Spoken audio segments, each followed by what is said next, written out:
I'm Ilya Marchenko. I'm Janis Kudla. I'm Jesper de Jong. I'm Henry Laakson. I am Francisco Cerundolo, and you are listening to the Game to Love podcast.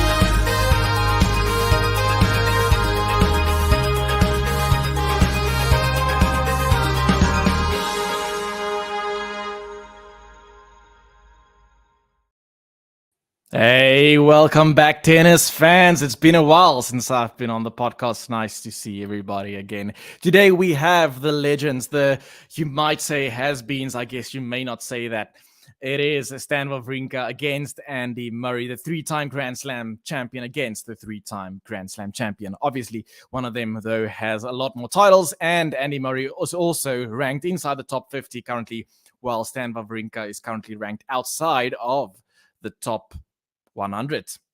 One source said that he's like 900th and something in the world, and then another source said he's like 300 and something, but either way is ranked very low at the moment.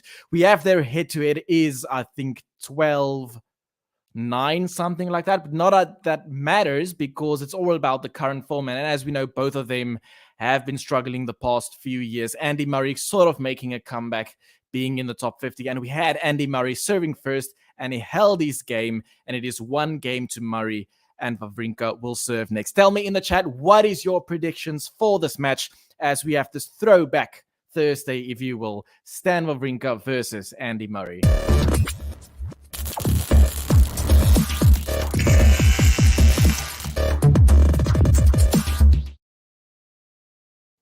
All right, and we are in Cincinnati for this one. As we know, this is the pre-tournament for the US Open, so people will be wanting to get some form before this tournament, especially as a lot of people did poorly in Canada. So a lot of people will be hoping to get some form before the US Open.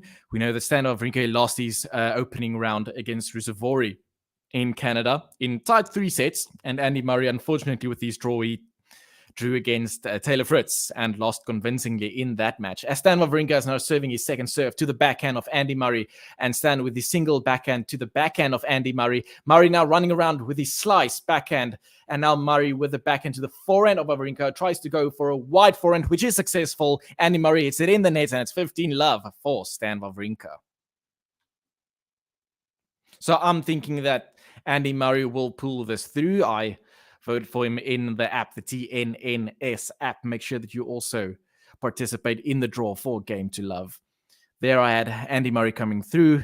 I think that just Stan Wawrinka, his ranking is just unfortunately too low at this point, and I'm not very sure if a comeback is on the cards for him, as it's a big forehand and almost clips over the net, but it doesn't go over the net by Stan Wawrinka, and it is 15-all.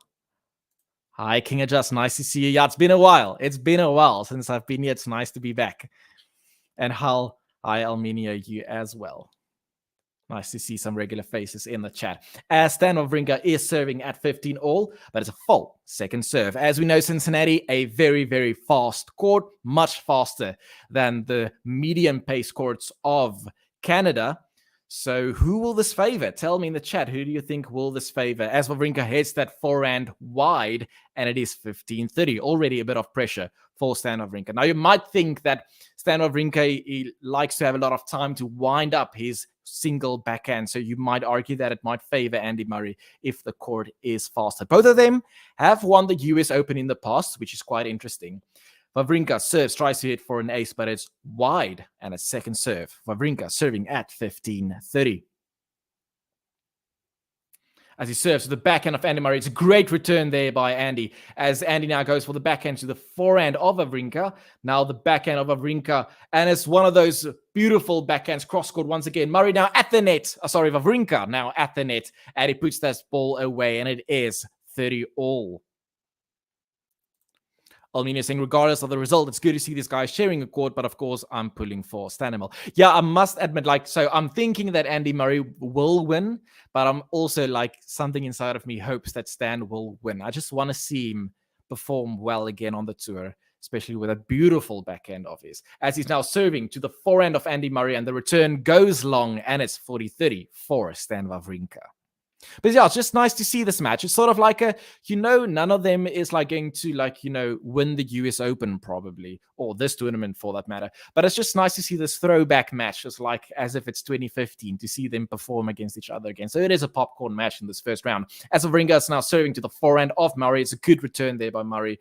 The ball there goes long by Wawrinka, and it's back to deuce. Jared, goeiedag from the US. Goeiedag, Jared. Lekker om jou ook hier in die chat te hê. Yeah, if you got that. Sean saying, I think these two are the favorites for the US Open. Yeah, I think you are about 7 years late. But yeah, sure. Capricorn saying, big servers are winning Cincinnati, both on the men's and the women's side. Yeah, we know Federer being extremely successful at Cincinnati in the past, using his serve and volley quite often at Cincinnati, being very aggressive. I remember specifically his 15 or 16? I can't remember which one of those two it was, where he played Andy Murray in the semifinals and then Djokovic in the finals, and he just played brilliantly. And it's also in Cincinnati where he used his saber sneak attack by Roger so often, which was also very successful. So it will be interesting to see. And you mentioned big server, so it will be interesting to see the matchup between John Isner and Benjamin Bonzi. I think they are poised to meet each other in the first round, which I think can be very interesting. Wawrinka advantage, now serving second serve.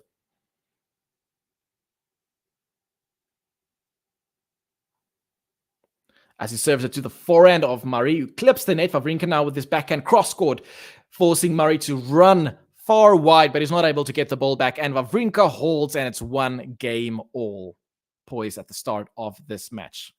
King Adjust asking, who is my favorite WTA player? So my favorite was Suarez Navarro. I just liked the one-hand and backhand so much in the slice. So that was very nice to see always. For now, who would it be? Who's my favorite WTA player? I guess like from a personality perspective, I really like Iga. Like I like her personality as well. And I guess from a match perspective as well, like the way she plays, I just feel like it's such a boring answer to give the number one who's like dominating the tour. So I guess it might be Iga, but yeah, I guess that's a bit of a boring answer. So maybe let's think a bit about that for a while. Like I know I also like to root for like players that were very good like years ago and they're trying to make like a comeback, like your WAWRINKAs, your Serena Williams, obviously so people like that. I also like it when they perform well again after years of maybe not having been informed. Tell me, who's your favorite WTA player? King Just saying I'm 100% going for Medvedev in the US Open. Let's see here as Murray is serving at 15 love to the backhand of Stan Wawrinka. Murray now with a backhand cross-court. Stan opting for the slice. Murray going for a topspin backhand. It seems like Murray's in control of this rally as he goes to the net and he puts that away for a winner. That's a beautiful. It all started with a cross-court backhand by Wawrinka. He got a very, very nice angle there. Once again, forced Murray to run very wide to that ball. Going for the slice, Murray there, but Wawrinka was there at the net to put away the volley, and it's 15 all. Yeah, so you're saying Medvedev for the US Open. For me, I would say Nadal is the favorite with Medvedev at number 2, and then from there, it's basically anybody's guess, really. I mean, you have your Alcaraz, your Kyrgios, I think is in tremendous form. But yeah, it's difficult to say. But I mean, Medvedev, his form over this period of the year, throughout the previous years, has been excellent. And I think we shouldn't read too much in his loss in Canada, as I think it just was a very unfortunate draw against Kyrgios. I must say, I think he's quite lucky that Cressy lost against Botic van der Zandschulp yesterday, because I do think Cressy could have been meant some trouble for Medvedev. So I think Medvedev could be quite relieved that he's not facing Cressy in the next round. Capricorn saying like, Iga fanboys need to wake up. She's not winning this tournament. Yeah, she's not in great form at the moment, and also, as we know, Cincinnati is a very fast court, so I'm not sure that really suits her game very well. Jared saying, on a hardcourt major, would you take Wawrinka or Murray's peak level? I'd take Wawrinka. Peak level? That's a good question. So if you look at peak only, right? I mean, if I look at that match where Wawrinka played Djokovic in the final, was it 2016, I think, where Wawrinka won? That was just magnificent. Was it 2016? Correct me if I'm wrong. I think it's 2016 where he played Djokovic in the final, where he just played brilliantly. So when you say peak, I assume you mean like in a single match they play God mode. Then I guess I'm with you. I would also take Wawrinka. But if you say like in terms of consistency, where you just pick a random point of time, then I would go for Murray. But in terms of their God mode, if you will, I would probably also take Wawrinka. As Murray is now hitting to the backhand, and Wawrinka's in control of this rally at 30 all, and Wawrinka hits it for a forehand winner. He takes in control of this rally, and he has first break point of this match for Stan Wawrinka. Let's see whether he can convert this first break point opportunity.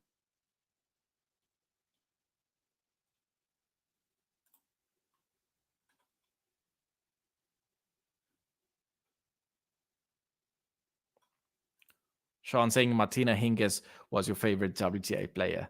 Yeah, I must say she was wonderful. And Marismo was yours. Okay, that's interesting. As Murray is now serving a fault second serve, Wawrinka has a sniff at a first break point opportunity. Can he do it? Let's hope from a neutral point of view that this can be an interesting match. So Murray serving second serve to the forehand of Wawrinka. Murray is now in control of this rally. And Wawrinka hits that ball long and he misses his first breakpoint opportunity. And it's back to deuce. Sam asking, do you think Kyrgios can win US Open? He's a changed man now.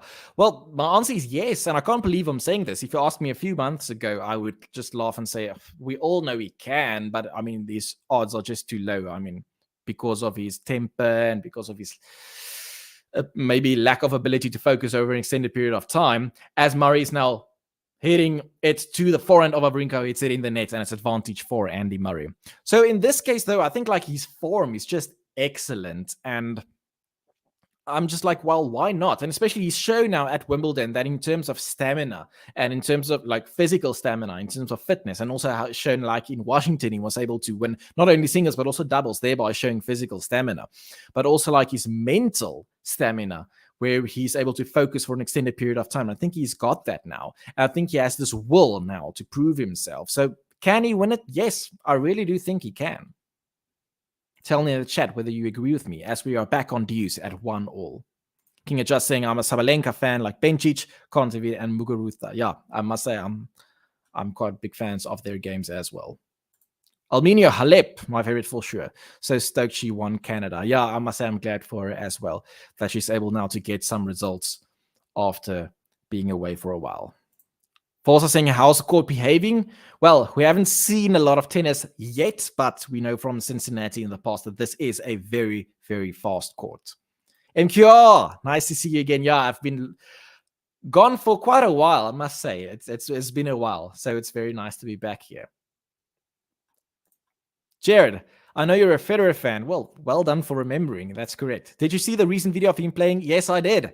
Zuzu is the kid that asked him some questions 5 years ago at the US Open press conference. Yeah, so I actually saw the tweet. I saw like the thumbnail often, and then I never watched the video because I'm like, okay, but I know that clip. It's that old clip where he asks him like, people, why do people call you the GOAT? That's like the question he asked him in the press conference that year, like many years ago. So then I never watched the video because I was like, why is it trending now again? I already saw it. And then somebody else told me like, no, listen, it's like a new video. It's like now we're actually going to play him. So I did saw that, and that's very cute to see how that planned out and how they then actually played. So yeah, it was nice to see. And as we get so little Federer these days, as Murray is able to hold his game as he saved the break point, and it's 2-1. So yeah, it's just nice to see glimpses of Federer on social media now and then. What does bother me a little bit from a Federer fan perspective is we're not really seeing photos of him practicing or videos of him practicing. While we did see that like a few months ago, we saw him like not practicing tennis really, but doing rehab. But now he's poised to come back at Lever Cup and also Basel. But I mean, we haven't seen any photos of him practicing at all. But we do often see him like doing, like social stuff. Like, as you say, that thing he did for Barella. And then also I saw like a picture with him in Spain, Ibiza. I don't know how you pronounce it, with a musician. I can't remember who it was though. So yeah, is he practicing? I don't know. Almenio confirming it was the 2016 US Open, and MQR confirming that as well, where WAWRINKA beat Novak Djokovic in that spectacular final. It was a great final to see. He won 3-1, MQR. Fast asking, is it playing as fast as Melbourne? I would say faster. I would say Cincinnati is even faster than Melbourne. Capricorn saying, currently like a lot of WTA players, Reba, Pliskova, very soft spot for Kanepi. All right. Yeah, Alminio asking for stand to break. Unfortunately, was not able to convert that one break points opportunity. MQR saying Murray better overall. Stand the GOAT when he has a good day. Yeah, exactly. That's exactly what I agree with as well. All right, let's see. Hi, Snail. Nice to have you in the chat again. Yes, long time no see. Indeed, it's nice to be back. I'm hoping to get a few matches in the Cincinnati Open. As you know, the time zone is a bit odd if you're from an area similar to me, like I'm from South Africa. So for me, currently, it is 8:30 in the evening. So the majority of the matches, unfortunately, are quite late in the night. But let's hope that we can get some nice matches in. Tell me in the chat if you are from somewhere in the lines of America or Canada or South America. I assumed you're liking this part of the tour a lot, as it now finally agrees to your timeline. As for WAWRINKA is now serving a full second serve. King Adjust, you're liking a lot of the WTA players. Georgie, Zachary, Ostapenko, Kvitova, Pliskova, too many to comment.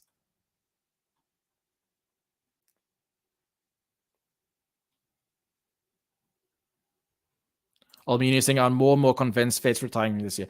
I must admit, like a few months ago, I was very convinced that it's not the end of him, as he won't be doing all this rehab just to come back for like a few matches. But like, why isn't he practicing?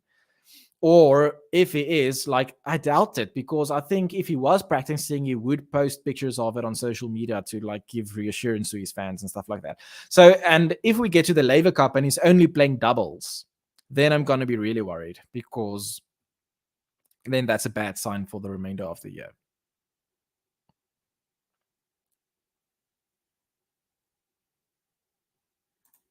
Hi, Eugenia. Nice to hear South African. I hate my accent. It's not good. My English accent isn't good. But hey, that's what I've got from South Africa. But yeah, nice to have you in from Portugal. As of WAWRINKA now serving at 40 love, holding quite comfortably thus far as he serves an ace. Serves an ace, and he holds to love.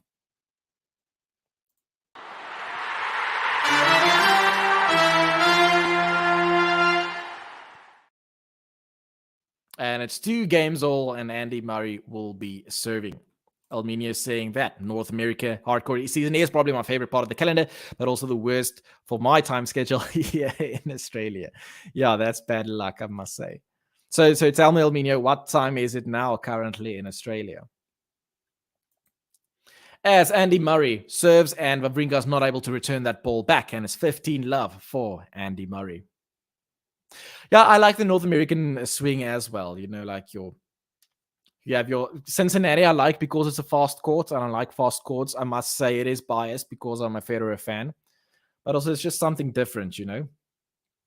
And then the American Grand Slam being the last one, and also probably the least predictable one of the 4, usually, as we've seen, like those people that have only had like one Grand Slams, your Del Potro, your your Dominic Thiem. And then you also have these in between, like your Murrays, WAWRINKAs, and so forth. So it's not as dominated by the big 3 as the other Grand Slams are, which makes it less predictable, and therefore you could argue also maybe more exciting from a neutral perspective. MQR saying Federer is a phenomenal player, but let's be real, he has barely any chances to even reach a... Well, I thought disrespect to Pablo Carreno Busta, but I was thinking, like, if he can win a Masters, then I can't see why Federer cannot get another title or 2. And I'm not thereby saying that Carreno Busta didn't deserve it or he's not good or anything like that. Like, he's brilliant and he was a machine this week. He was literally like a machine that you couldn't get past. But I'm thinking, like, it just shows you that when the top seeds fall early, and you might argue that this next generation being like maybe not as mentally stable as the big 3 in their past. So if the top seeds all crumble early and the draw opens up for Federer, I can't see like why he cannot have a title or two in him. We'll have to see. Sean Harmon has the best live streaming futures tournaments on his break. Oh, has been live streaming the futures tournaments on his break. So committed to this channel. I'm not sure. I'm trying to understand what you're saying, but I'm not following. As Murray holds and it's 3-2. Be streaming. Is it a joke that I'm not getting? Streaming the futures tournaments on his break. Sorry, I don't understand. Maybe you can elaborate.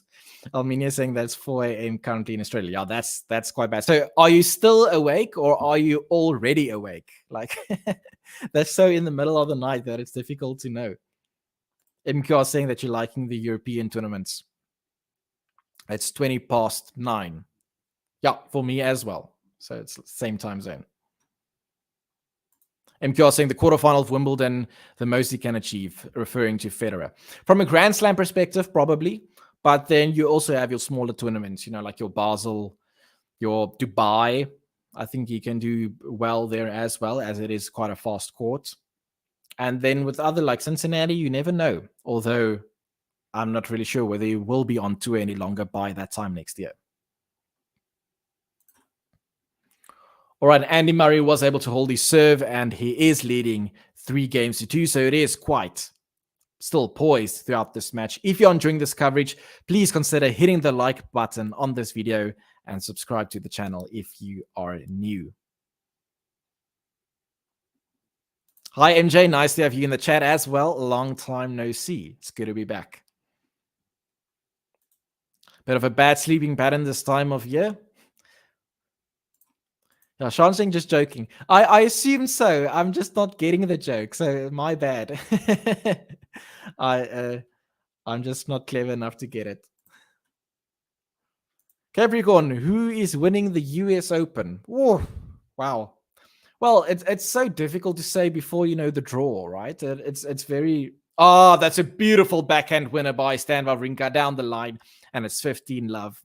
So in terms of my power rankings, if you will, I would say number one, it has to be Nadal. I mean, just with the consistency of the big three, I cannot see how Nadal cannot be the favorite. And then Medvedev, I would play second because of his record on the hard courts this past years, and especially during this time in the calendar. And then from there, it's quite difficult to say like who's number 3, 4, 5. Yeah, difficult to say.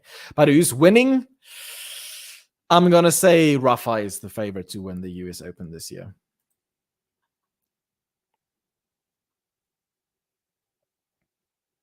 MJ saying Rafa is going to win. King just saying Medvedev is going to win. I must say it would be quite cool if we can have like a Rafa Medvedev final to have like a rematch of the Australian Open. That would be quite interesting to see. Tell me in the chat, what is your predictions for Rafa in this tournament? As we know, he is playing Cincinnati. As Murray has a very nice serve there. Murray not able to get that back. And it's 3-all as WAWRINKA holds to love.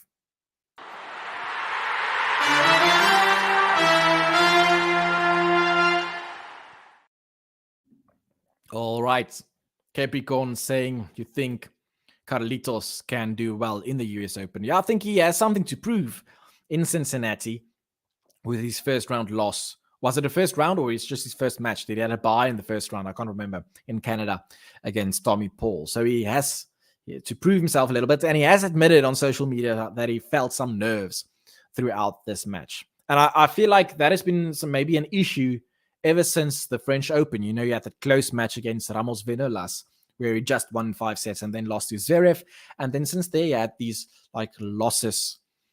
But I mean, if you take it from where he was in the beginning of the year, I think if you told him in the beginning of the year, you're going to be number 5, everyone would say, okay, well, definitely take it. It's brilliant. But yeah, we'll have to see.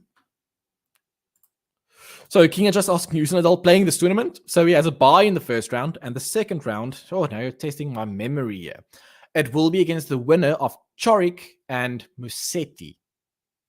Have they played yet now? Coric and Musetti. Let's see. Coric, Musetti. Let's Google this. Okay, they have not played yet. They will play tomorrow. Okay, so Rafa will play the winner of Chorik and Musetti. And then from there, it all depends on how the draw plays out. I can't remember now exactly. I remember like when I watched the draw preview with Ben and JG, Ben had, I think, Rafa playing Carino Busta somewhere along the line. But I can't remember when. And I think JG had a different draw, but I can't also now remember what his was. And I can't remember what mine is either. I'm not sure. He's also poised to play Carlos Alcaraz somewhere along the line. I think it's quarterfinals. Now, is it maybe Alcaraz or Carreno Busta? I can't remember. I think it might be either of those two. He'll play either of those two in the quarterfinals, and then the semifinals. No, I can't remember. But tell me in the chat if you know. But I can't remember the draw exactly. I know he's second seed, so he can't play Medvedev in the bottom draw. Is it Berrettini, maybe? Can't remember that he'll play in the semis. Snail saying, oh, I'm on with these power rankings. Looks like you've been to another tennis channel recently. I assume you're talking about Gil Gross, hey? Yeah, I've watched his clip this morning where he talked about the power rankings. And he himself admitted that it's so difficult to say because, like, how much weight do you place on was it Montreal or Toronto? It was Montreal, right? Let's just say Canada.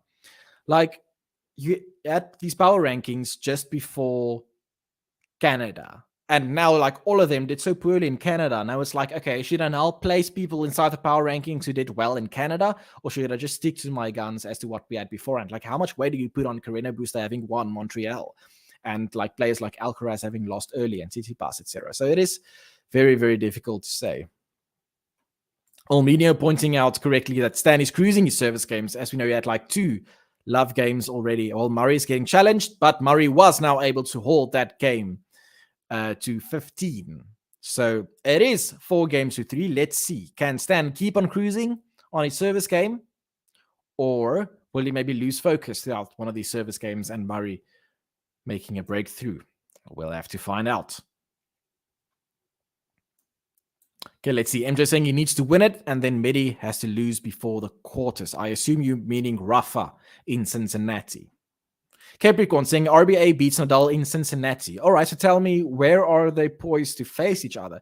As we know, RBA is very good on the fast hard courts. So I can see that happening. I can. MJ saying just look at Twitter. Ollie, and he has Nadal's path. Just look Twitter, Ollie, and he has Nadal's path. He? Who do you mean by he? I'm not sure.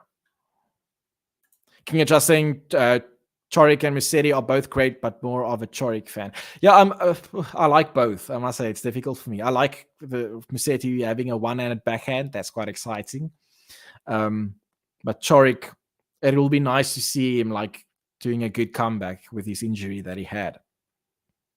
When I think of Chorik, I always think of that match he had against Kyrgios. It was like 2 years ago, more or less, where he played Kyrgios, and it was just a good match to see. I can't remember where it was. I can't remember when it was.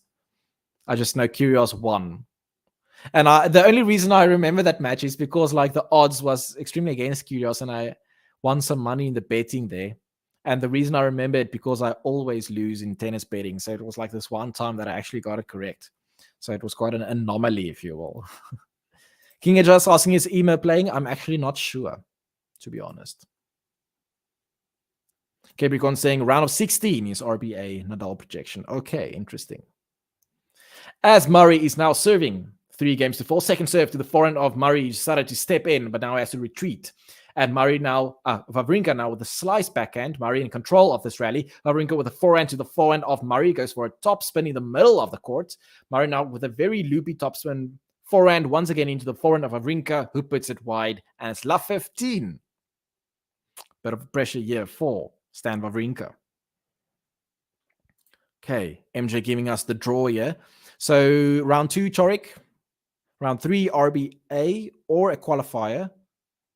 Or SE. Who's SE? I can't think who SE is now. And then quarterfinal is Sinner or FAA. Semifinal will be Alcaraz or Rude. And then final Medvedev or Tsitsipas. All right. Thank you very much.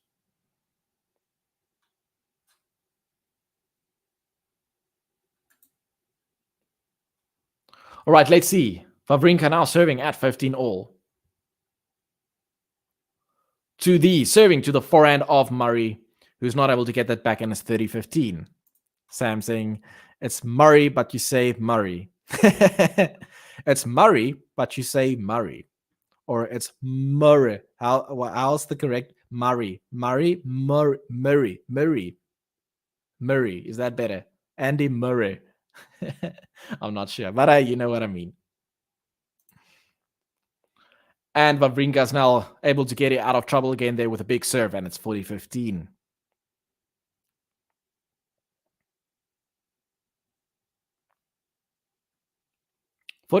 For Stan as he serves to the forehand of Murray, whose return goes long, and it's 4 games all in this first set. So far, only the one break point we had a look at.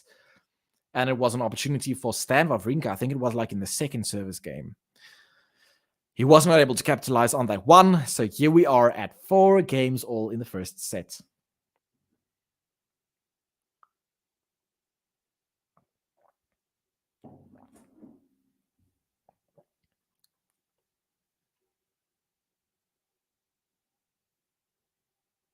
And he's serving at 4 games all as he serves a big serve to the backhand of WAWRINKA. WAWRINKA's not able to get that ball back, and it is 15-love. Compliment King, 2 legends indeed. It's a 3 Grand Slam champion WAWRINKA against a 3 Grand Slam champion Andy Murray. Nice to see like a sort of a throwback, if you will, in this match. 15-love for Murray as he serves to once again, a big serve to the backhand of WAWRINKA. Murray approached the net, and WAWRINKA was able to hit a beautiful passing shot with his forehand. Oh, he needed to generate a lot of topspin to hit that passing shot, and he was able to generate it. So it's 15 all. And my voice is already so sore, and you can definitely, it's been a while since I've commentated, so I'm not used to it at all. I mean, it's only the first set, and my voice is already very sore. Imagine this is now like a 5-setter, which usually happens in my matches. As Murray is serving to the forehand of WAWRINKA, and it clips the net. Oh, that's very unfortunate. But Murray's able to work with that. So what happened there is Andy Murray served, WAWRINKA hit the return, it clipped the net, and it just went over the net. Murray was in trouble there, but he was able to get to that ball and respond with a drop shot of his own, and he won that point beautifully. And it's 30-15. That was quick reactions there by Andy Murray.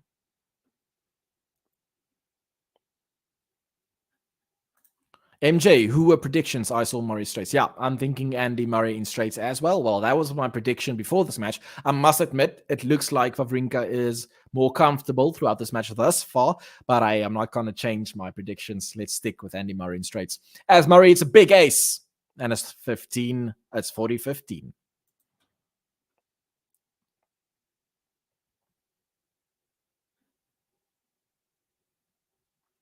40-15 for Andy Murray.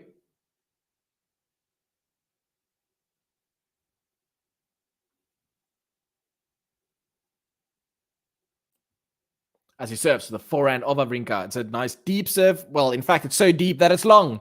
And Murray gets that point, and he holds. And it's 5-4 for Sir Andy Murray.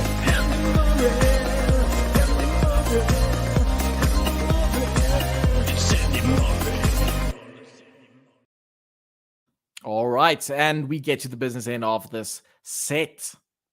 Who's going to take this? Tell me in the chat. How did your predictions change throughout this match, having seen how they play? Compliment King, cool name. Ahmad, nice to meet you. Yeah, then your name of Compliment King is very fitting. Thank you very much. Yeah. MJ also saying, like, your name is Compliment King. So I'm expecting nothing less. Thank you.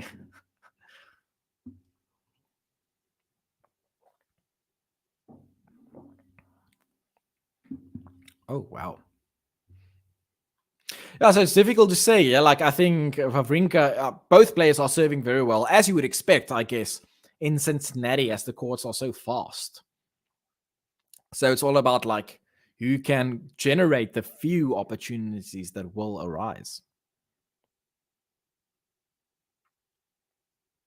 I'm really thinking this court will be so fitting for Nick Kyrgios. Like if he plays, like I hope he like doesn't withdraw due to fatigue from having played Washington and Canada back to back. But if he participates, I really think he can be doing well. I think he's poised to face well, in round one, I think he's poised to face Davidovich Fekina, and then like Medvedev somewhere again, which would be a rematch in Montreal. And I know like most people have Medvedev then winning this one, the rematch.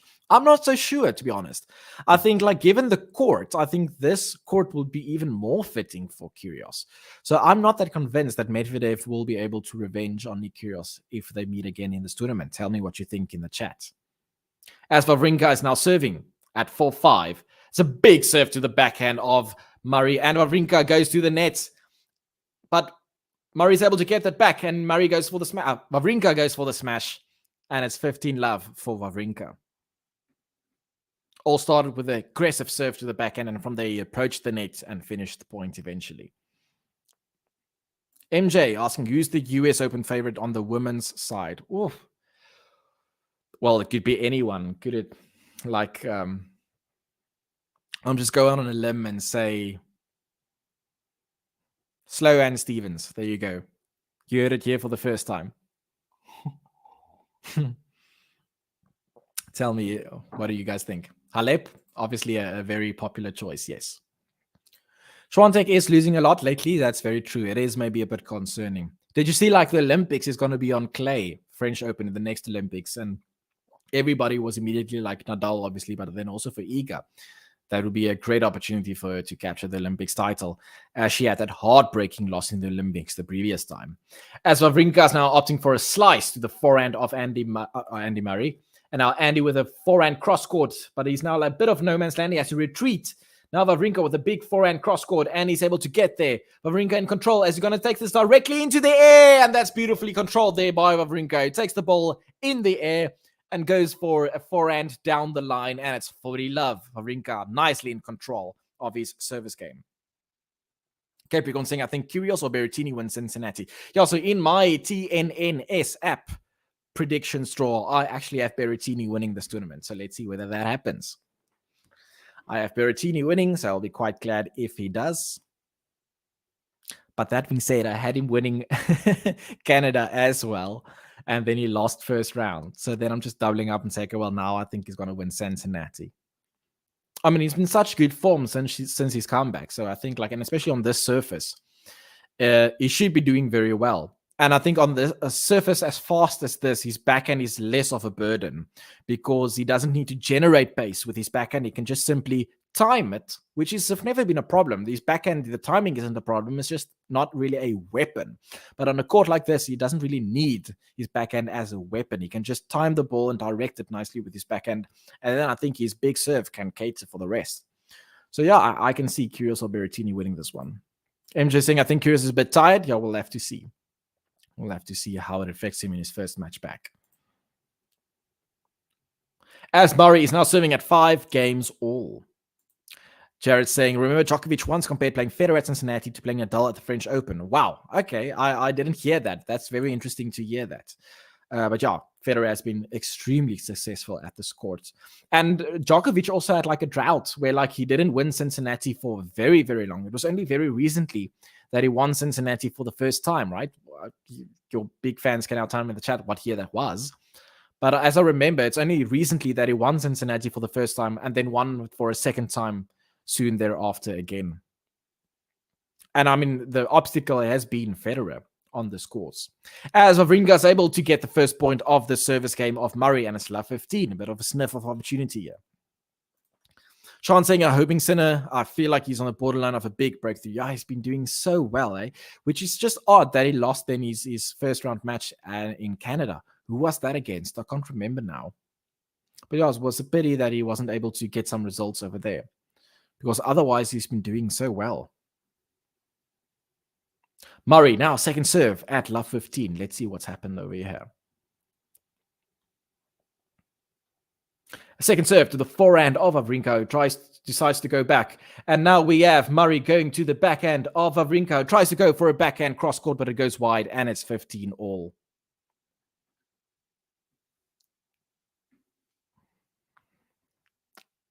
Just someone at my door greeting me. Sorry, I'll be back now.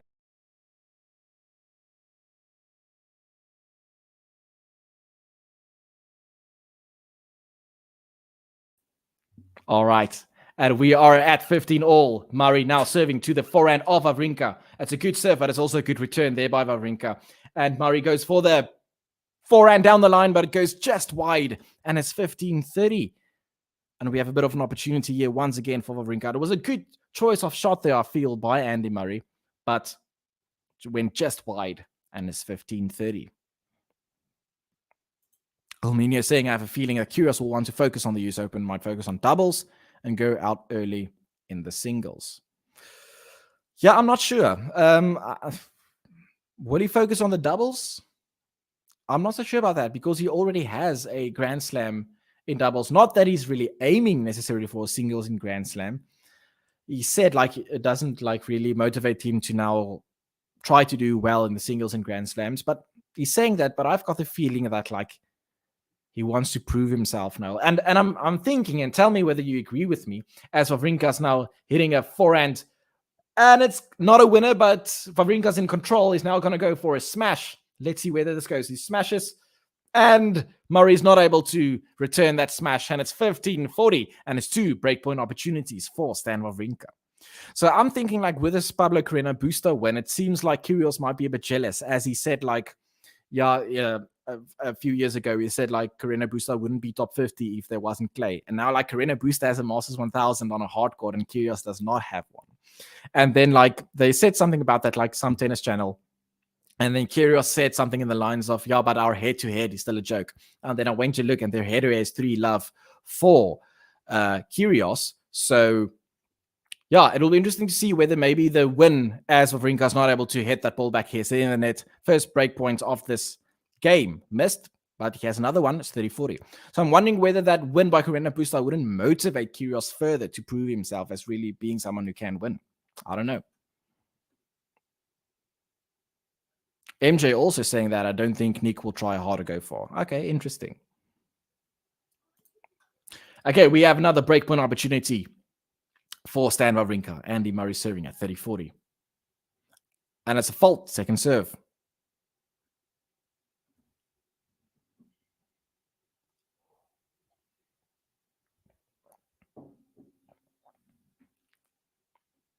Let's see what happens on the second serve. Oh, that's a great second serve by Murray. A lot of swing. And WAWRINKA's not able to control that. It wasn't a big second serve, but the placement and the swing and the spin was very well done there. And it's back to deuce as WAWRINKA saved 2 breakpoints there. And now in total, he's already now saved 3 breakpoints throughout the set. King adjusting the problem with Kyrgios is that he'll blame his box for everything. Yeah, that's always bad to see. Like, he does well, and then as soon as he starts losing points, then it's everybody else's fault except his.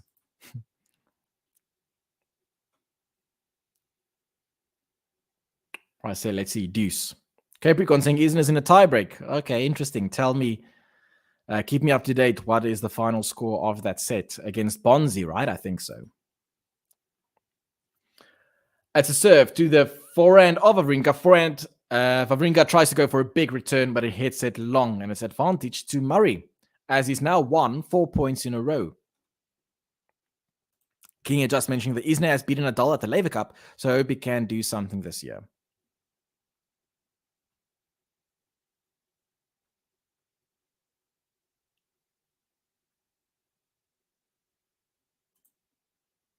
Who do I think will win first Grand Slam? Sinner, FAA, or Alcaraz? Oh, that's such a difficult one. Oh, I'm gonna...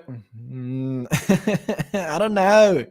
Because, I mean, if you think about this, if you try to guess who's gonna win it first, right? You have to think, okay, well, when could this possibly be?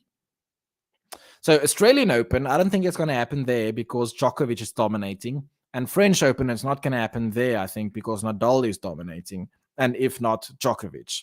And Wimbledon, I don't think it's going to happen there either. With Djokovic dominating over there. So, then statistically, the place where it's most likely to happen is the US Open, right? Meaning thereby, so I'm not saying this is the right way to go about in guessing this, but let's say, okay, step one is guessing where it would be.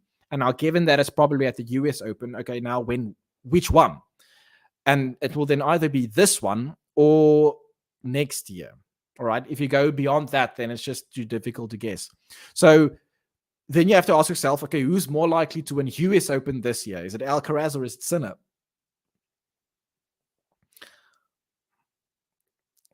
And I don't know.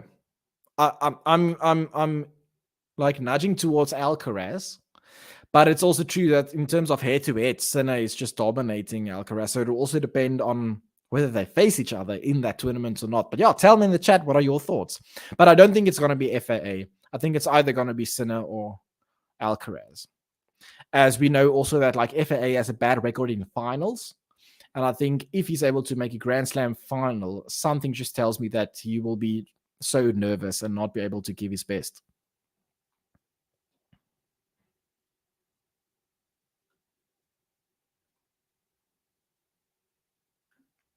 Capricorn saying Kyrgios actually behaved like a human being when he lost last week. I actually missed that match. Like I watched like set 1. I think a bit of set 2, but then it was too late. So then I missed some of it. So yeah, I was actually quite curious as to like how did that happen, because he won the second set and then it's like, okay, he's back. And then he lost the third set so convincingly. So I watched the highlights, but I wasn't really able to get from that like how he feels. But I did also watch the post-match presentation or post-match conference by Kyrgios, and he seemed like quite relaxed. And he just said like, yeah, her catch served too strong. But in terms of in the match in the final set, yeah, so you tell me that he didn't lose his temper on court, which is nice to hear. Yeah, Stan unfortunately not able to convert any of his breakpoints in that game. As WAWRINKA now is big serve, it's an ace down the tee, and it's 30-15. Cross-court tennis, nice to have you in the chat as well. Hoping for Andy to win here. I'm not surprised. I'm not surprised.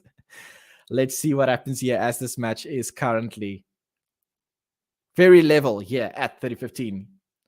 Big serve there by WAWRINKA, but there's a good deep return there by Andy. WAWRINKA now with a forehand to the forehand of Andy Murray, tries to go down the line. Oh, and WAWRINKA shanks that ball with his backhand, usually so convincing with his single hand backhand. That was a shank, and it's 30-all.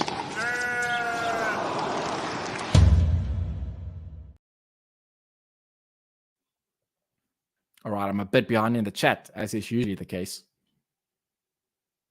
Let's see, a 30-all. WAWRINKA serving, and it's a window of opportunity here for Andy Murray.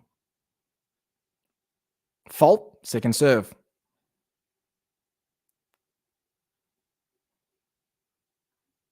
Capricorn saying Felix is overrated.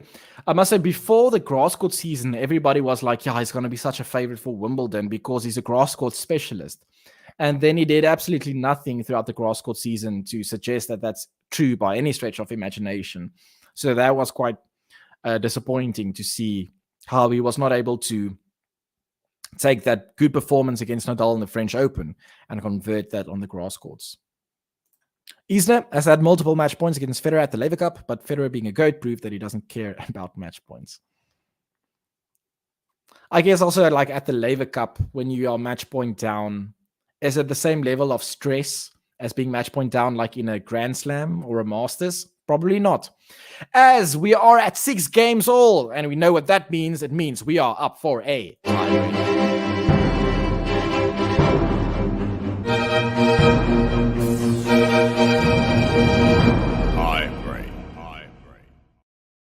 So tell me in the chat down below, what is your predictions through this match? We saw WAWRINKA being more comfortable on his serve, but in tiebreak, anything can happen. Tell me down below who is going to win this tiebreak and what's the score going to be.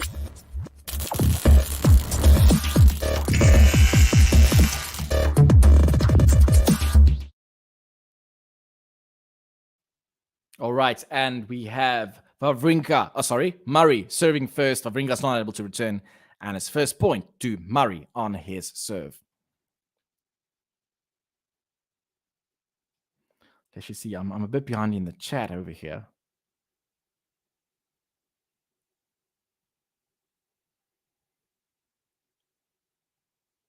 Yeah, seeing chat about Federer on match points. I think it's always that ironic case that Federer is very good at saving like match points and break points with his serve, but he's also so poor at converting break points. Ooh, and is that a double fault? It's a double fault by Wawrinka. That's nice. Not nice to see whether you're a Murray fan or Wawrinka. It's a double fault starting by Wawrinka, and it's love 2 for Andy Murray. Okay, let's see. What are your predictions? MJ going for Murray, 7-3. Almenia going for Stan, 10-8. We have Capricorn with Stan, 7-5. King Adjust saying 8-6 for Stan Wawrinka. Advesh, Murray, 7-5. All right, so it's a bit of a mixture. Can't really make a summary from what is being said here, as Murray was able to get that point, and it's now only one mini break for Andy Murray. All right, let's see. We've got cross-court tennis 12-10 to Andy Murray. And Johanna saying hope Murray wins the tiebreak. All right, let's see. Murray serving at 2-1. It's a big serve. Murray is now approaching the net. Wawrinka trying for the lob. And Murray tries for the smash, but it's not successful. And Wawrinka did so well to keep in that point, but in the end, he hit that one ball too long. And you can see his frustration as he did so well at controlling the smashes by Andy Murray, by responding with very good lobs. But in the end, he hits a forehand long, and it's point to Murray, and it's 3-1. With Sneal saying Murray at 7-4.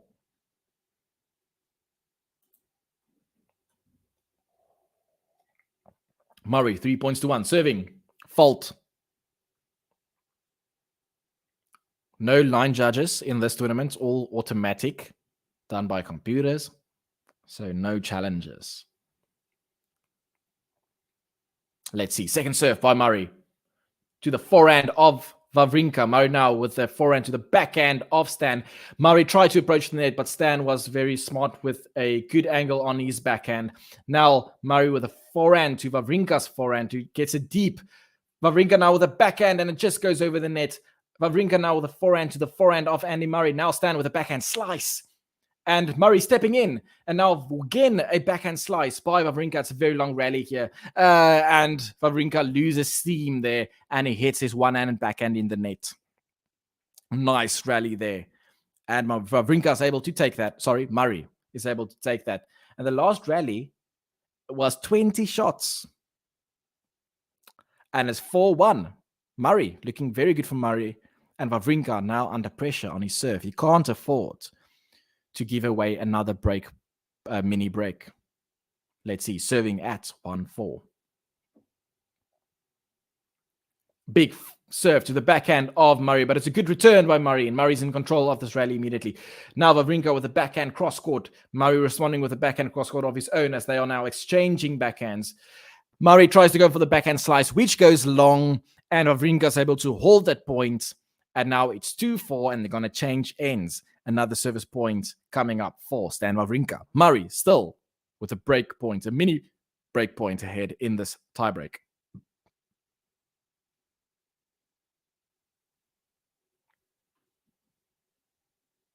Jared saying can't seem to get a read on Wawrinka and Murray's level, especially Murray. Yeah, I think what's always like unfortunate for when you try to make a comeback is that you always draw like top quality players in very early rounds. So the only way that you can really avoid having a tough draw in the early rounds is to increase your ranking, right? And you can only do that by causing then upsets in those first matches as you have a tough draw in the early rounds. So if you're going to win, it's going to be an upset. So they need to consistently have these upsets in order to progress far in the tournament. So, I mean, how are they doing? It's as you say, like it's difficult to assess Murray's form because losing against Taylor Fritz isn't really a bad result. As Wawrinka now, it's a big forehand to the forehand of Murray. Wawrinka in control of this rally. Oh, that's a massive forehand winner down the line by Wawrinka. That was gutsy, and he's rewarded for taking the risk with his big forehand down the line. He wins that point, and he was able to hold the 2 points on his serve, and it's back to the serve of Andy Murray. Andy does have a 1 mini break point, but if Stan is able to convert one of these or break one of these, it will be back on serve on this tiebreak. So, back a little bit of pressure to Andy Murray.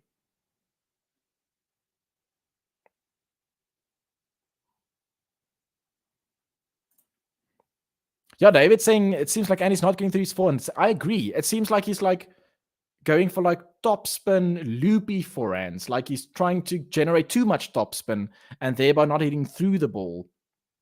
I agree with that, actually. So it's not a lot of pace. It's a bit loopy. And if it's not deep enough, then it's quite attackable.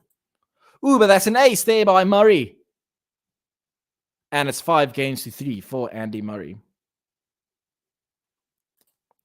Jared's saying Cincinnati and Canada don't get the same kind of publicity and hype as Indian Wells and Miami. That's true.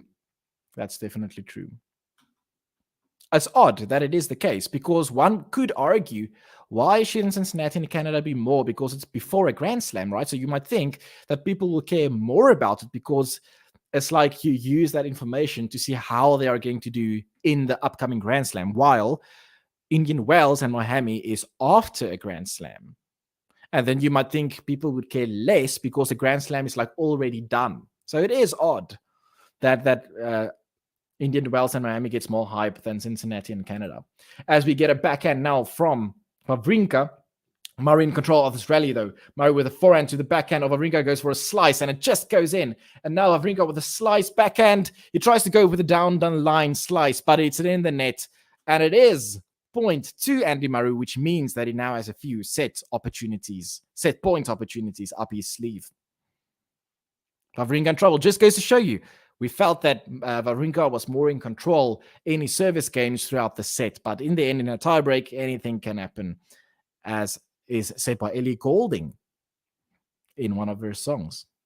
As WAWRINKA serves to the forehand of Murray, goes for a block return. Andy Murray now with a backhand. It goes deep. Ooh, and that's in by Murray. That's just in by Murray with his backhand down the line. WAWRINKA hits that ball wide, and it means that it's first set to the one and only Sir Andy Murray.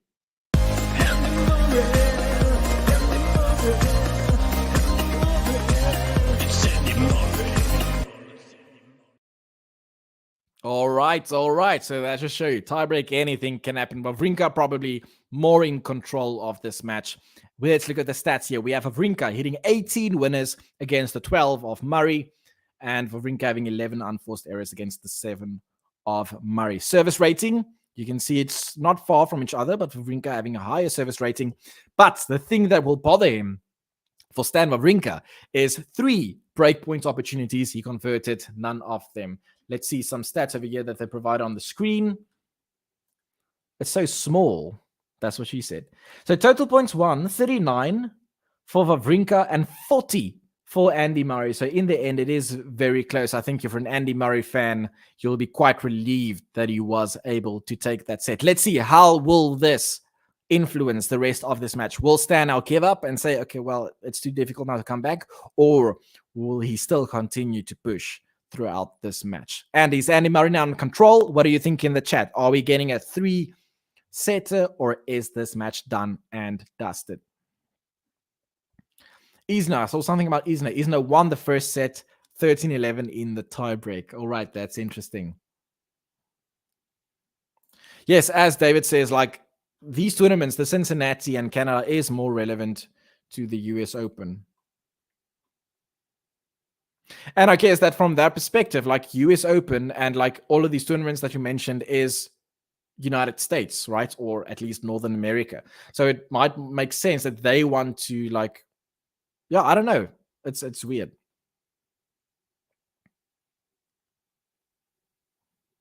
King and Just saying loopy forehand slows the pace down for big hitters. For example, Evans versus Rublev. Rublev couldn't get his forehand power because Evans kept slicing to his forehand and won the match. Okay, yeah, that's an interesting observation. I just think that then it's important that you get like it must be deep. You can't then afford to like not like hit it in the service box, because then you can just step in and hit a big winner from there. Okay, incredible from Andy Murray. Here now also saying excellent Andy Murray. The change of direction was spectacular, I must say. Yeah, that backhand down the line, and it was like slow as well, so it was quite awkward there for Murray. As WAWRINKA. WAWRINKA's now approaching the net. Is now going to have a smash in the middle of the court, and he's able to get that back though. WAWRINKA going for a backhand smash. Oh, that's brilliant movement there by Andy Murray. That's going to be on tennis TV, bro. 2 smashes by WAWRINKA that Murray was able to get back. And then the second one, he had to run. And he hit it cross-court while running quite far. Let's see that replay there. It was the first smash that he was able to get back with some quick thinking there. Then it was quite a good backhand smash there by Andy Murray, but Andy Murray was able to run there and like sort of hit a passing shot with, I think, like a one-handed flick at backhand. That was beautiful. Stan now going for a backhand drop shot, or a slice rather. Andy Murray now with a forehand down the line. Stan blocks it back, but it's deep though. It's effective. Now Stan with a backhand slice, not deep enough. Andy Murray with a big forehand. Andy Murray stepping in, and here's that away for a winner. And it's love 30. It's love 30. And Stan WAWRINKA is in trouble in his first service game. Gary, nice to see you back. It's been a while. Yeah, I've been away for a while, and it's nice to be back for a change. As you can, my voice is struggling. I'm not used to this any longer, but we'll get through this. At least it's not a Grand Slam match. Just said hi. Thank you very much for popping in. I'll see you in a future stream again. Yeah, David saying, I think it's such a cultural big thing, the sunshine double. Yeah, Indian Wells being called the fifth slam. And smash away there by WAWRINKA, and it's 15-30. I remember at a stage there were like talks that Shanghai is being seen like as the fifth slam, like the most popular. It's Masters 1000. But then the past like 5 to 8 years, they say no, like Indian Wells is considered the fifth slam.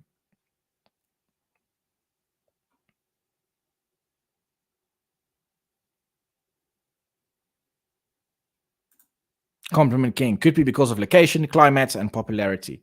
California and Miami versus Canada and Cincinnati. I must admit, my geography isn't great. So I'm not that knowledgeable in terms of location, like where they really are.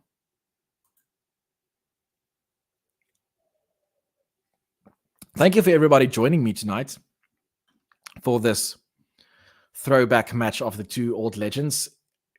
If you haven't yet, please consider hitting the like button on this video. And if you're new, subscribe to the channel. As for WAWRINKA's now able to get out of trouble yet, started with love 30, but now he's up 40-30 in his first service game. And I do think it is a must hold for WAWRINKA, the first game of the second set.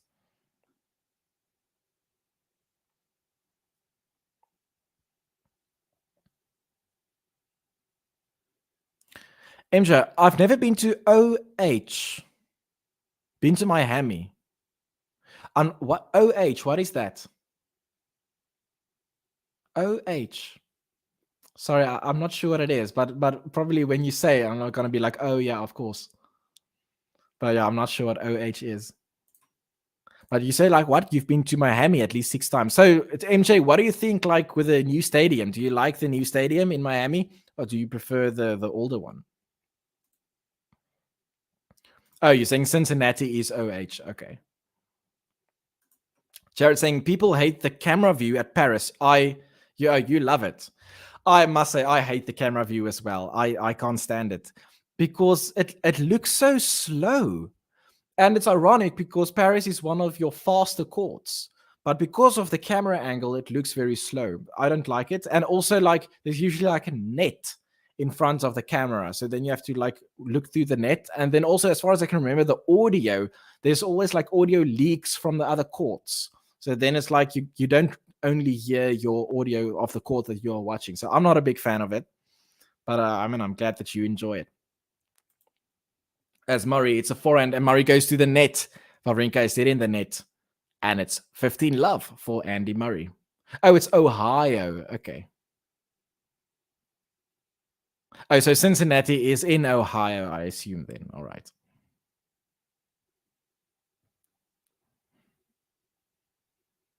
Oh, okay, so you haven't been in Miami for tennis, just for other stuff. Okay. David saying you love the vibe of Paris. Okay. I'm just saying I've been to the US Open. Only been to the US Open 40 times. Every year twice. Oh, wow. Okay. And the French Open once. That's interesting. And how did it compare, like the 2 Grand Slams? And tell me in the chat, other people, if you've been to live games, tell me, where have you been? And how was the experience? And if you've been to more than one place, like which one did you prefer and why? So I've only been to Shanghai. I was there in 2017, and I specifically went to go and watch Federer, being a massive fan. So at the start of the year, I needed to make a decision like, I want to watch Federer. So the next question is, okay, where?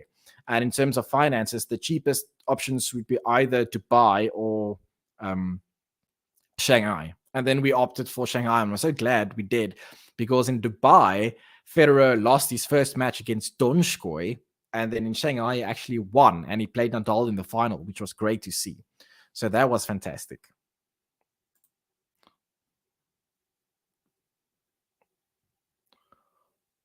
Murray serving at 40 love.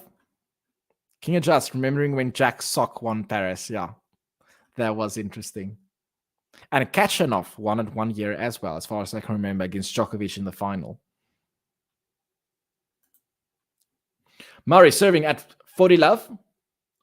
Big forehand out to the backhand of WAWRINKA, goes down the line. Murray now with the cross court. It clips the net and it just goes in. Murray now going to the net. Stan with a backhand lob. Murray's now going to try to hit it back. Oh, but it just goes wide. It was a good attempt there by Murray. But in the end, WAWRINKA's lob was successful. And he gets that point, and it's 40-15. MJ saying the French Open was nice, but I love the US Open because you can go to every tennis court with the passes. All right, okay. If you get Arthur Ashe, French Open, you can only go to that court. Okay, that's interesting. I didn't know that. That is quite interesting. Owen Janovic was a finalist of Paris. I remember that. It rings a bell, yeah. And it's an ace. It's an ace by Andy Murray. And that means that he takes his first service game. And it's 1 game all in the second set.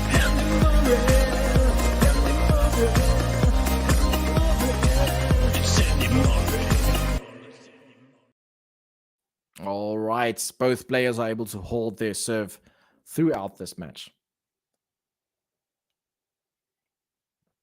So no breaks in this match thus far. First set decided by a tiebreak. Let's see. Andy Murray serving. An ace down the tee. Beautiful, beautiful, beautiful.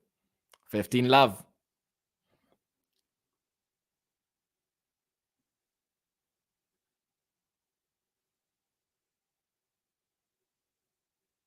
Let's see. Andy Murray serving. Fault. Second serve. MJ saying, I would love to do Aussie Open, but it's too close to tax season. Have to do that type of form, which I guess is unique to your country, that month of January. Yeah, I must say, in terms of Grand Slam, obviously Wimbledon would be like amazing, but it's, oh, that's a beautiful slice passing shot there by Andy Murray. WAWRINKA approached the net, and Murray was able to respond with a slice backhand passing shot. Let's see that replay again. Yeah, that was beautiful. Oh, David saying Norris breakdown, just like the first set. Just like the first set? Are they currently in the first set? Or what's happening there? Yeah, you're saying also Wimbledon, but I heard it's impossible to get tickets. Yeah, that's the thing as well. Like, I would love to go, but wrong-footed there. WAWRINKA, beautiful. And Murray's getting frustrated, and it's 30-15. Compliment King saying, been to Paris, Australia, and London. But strangely enough, not for the Grand Slam. So I assume it was for the World Tour Finals in London. In the O2 Arena, I assume. But reside in New York City and have been plenty of times to the US Open. Okay. That's interesting. Tell me, how do you compare the Australian Open to the US Open then, considering that they are both Grand Slams and both are on hard courts? Oh, you say not for the Grand Slams, you mean like then neither of them. So Australia wasn't for a Grand Slam either, then I assume. Was it like the Brisbane Open? Or what was that?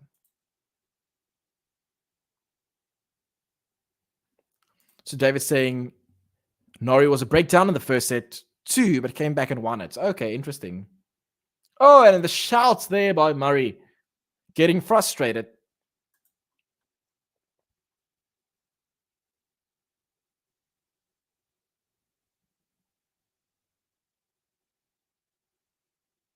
40-30 by Stan Wawrinka as he serves. A fault. Second serve. Neil saying if you're a member of UK Tennis Club, they each get a few tickets allocated, so it can be easier to get Wimby tickets. They usually do a draw, although some distribute them by more opaque means. Yeah, I can think like the black market for Wimbledon tickets is probably something else. As Wawrinka is able to hold his service game, and it's 2-1.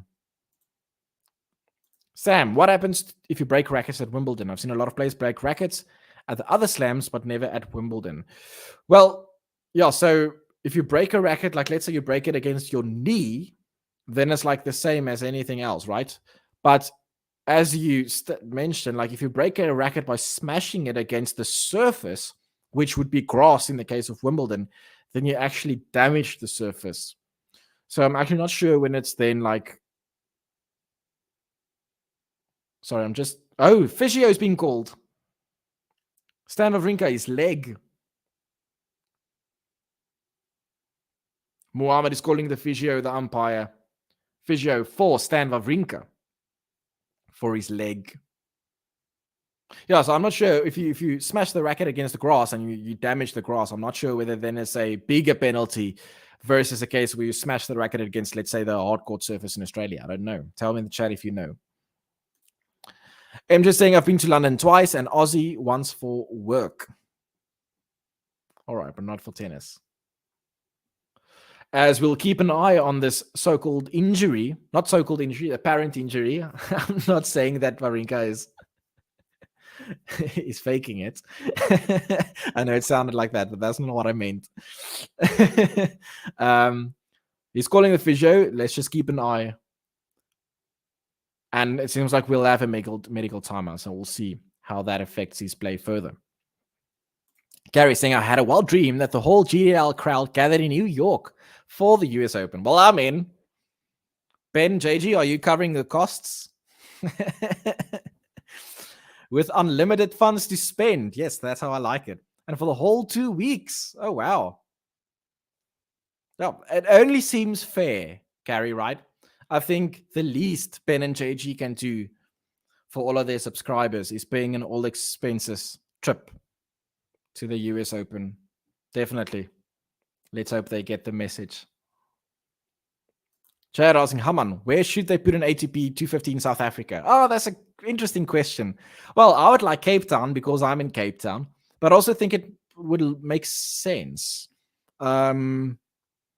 What surface should it be? It will probably be hard court. Hard court is like the most played on surface. Well, I've only played on hard courts. I've never played on grass or clay before.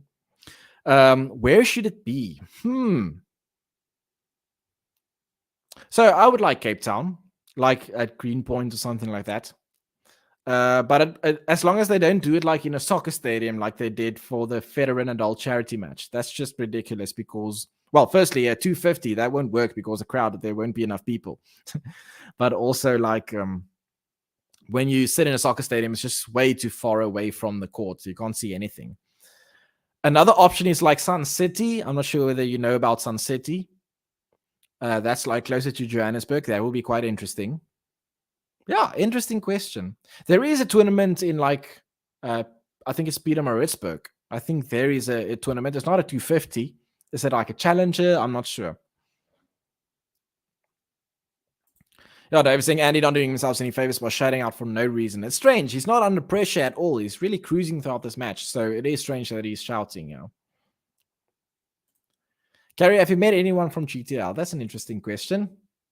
Carrie saying no, but I've been invited to meet KTM this coming weekend, and she will be in my vicinity. Oh, that's a big word. My English is not that evolved to know what that means. Vicinity. I'm assuming that means like, area? I'm not sure.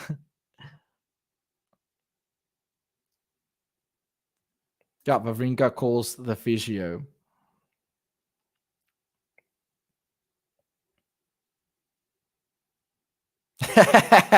Neil saying, yeah, I'm just calling Stan for a cynical timeout. His so-called injury.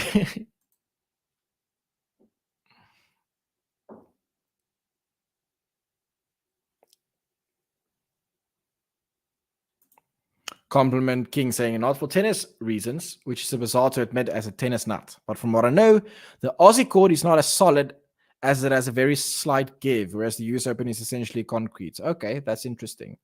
I also know, like with the roof that the US Open got recently, it affects the playing conditions, like to a very material extent. Neil asking, to you, anyone else know the rules for timeouts off court? Commentators never say when it happens, how long the play is allowed. I don't know. I'm sorry. Yeah, I'm not sure about that nitty-gritty details.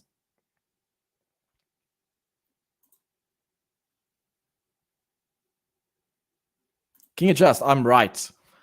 It's one of those cases again where, like, I'm so delayed, so I'm not sure what you're referring to, but obviously I'm right. Obviously.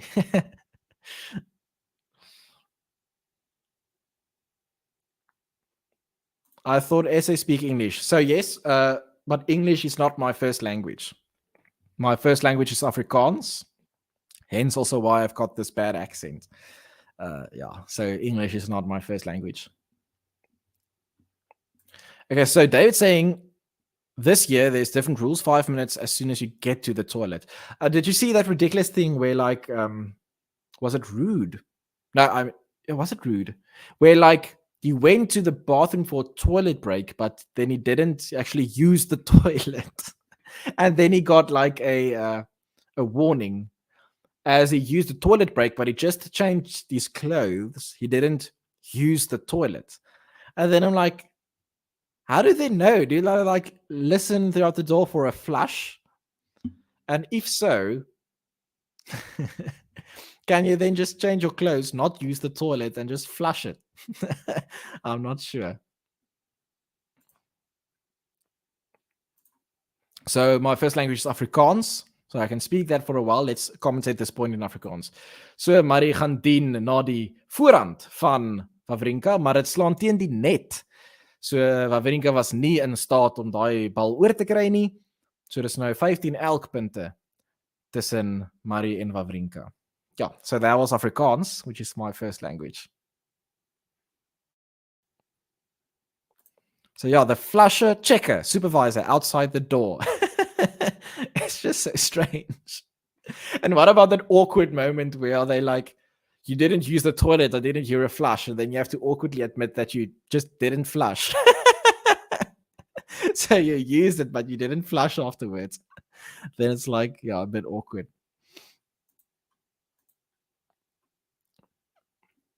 Yeah, flusher checker at the new position. Well, if they can automate the like line judges, then they can automate the flushing mechanism as well, I would assume, like some mechanism attached to the toilet whereby when it's flush, the umpire gets like a green light on his chair. I don't know.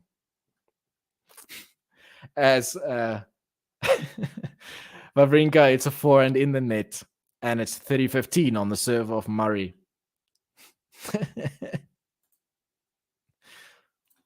Neil saying, cheers, cross-court, that's for toilet breaks, but for injury timeouts. In Nottingham, the player left the court, asked the umpire, replied that they don't know how long the player would be away for. Yeah, I'm not sure. Jerry saying, I'll be the flush checked.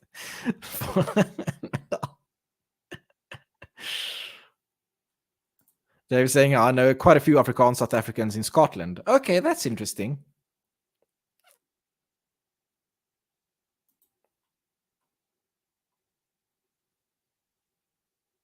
To hear the flush. That means you hear the urinating. I think they have to listen for a flush to determine whether the toilet was used or not. Surely it will be based on the flush and not based on the sound of using the toilet. Because, I mean, it doesn't always make such a noise. And I like when you sit, then obviously the sound is condensed. Okay, I guess that's where we stop. As it's 30 all. Murray serving. Toilet humor, always the best. Ageless, timeless. As Murray is now serving to the backhand of WAWRINKA, slices it in the net. It was a window of opportunity there for Murray. For Wawrinka, sorry, I keep changing them around. And it's 40-30 for Andy Murray.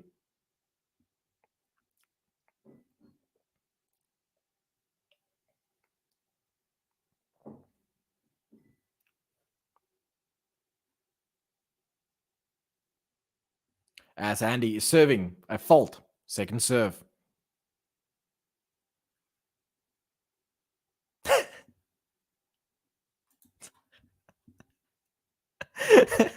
I'm not sure if you're joking. But if you are just tuning in, that's very unfortunate timing.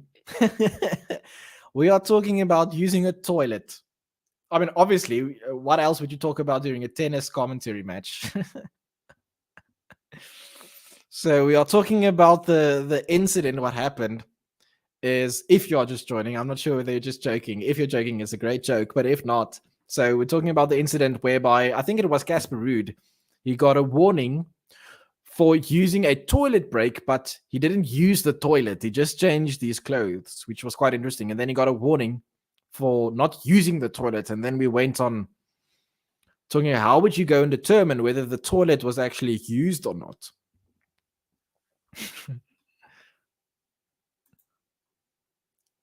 Find if they don't wash their hands. Yeah, so then you'll have to like listen for the water stream. I don't know. David saying, I thought it was widely accepted people use the toilet to wash their face. Oh, yeah. You mean like you use the bathroom, you use the toilet break to wash their face? I thought you mean like you use the actual toilet to wash your face. You know, like you put your face inside the toilet bowl and then flush to rinse your face. I assume that's not what you mean. Yeah, I'm not being very mature, am I? And change clothes. Rude, the only one to get into hot water for it. Yeah. And when you say got into hot water, you don't mean physically like in the toilet, as the hot water would probably not be very hot. And well, do you get fancy toilets these days? Have you seen like these toilets? Sometimes you get like these where they it's like a water stream. Okay, no, I should stop. This is live on the internet. All right.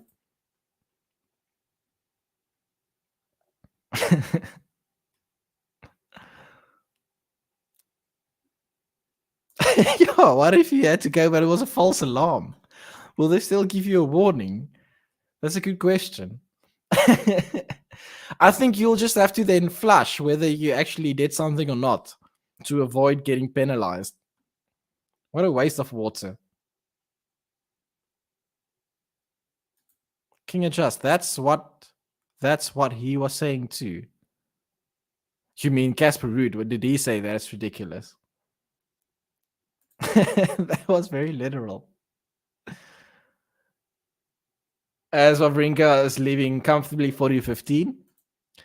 Neil saying maybe they had to run out of toilet paper. Perhaps a certain Greek player had been using it before, so he thought better of it and just changed his claim.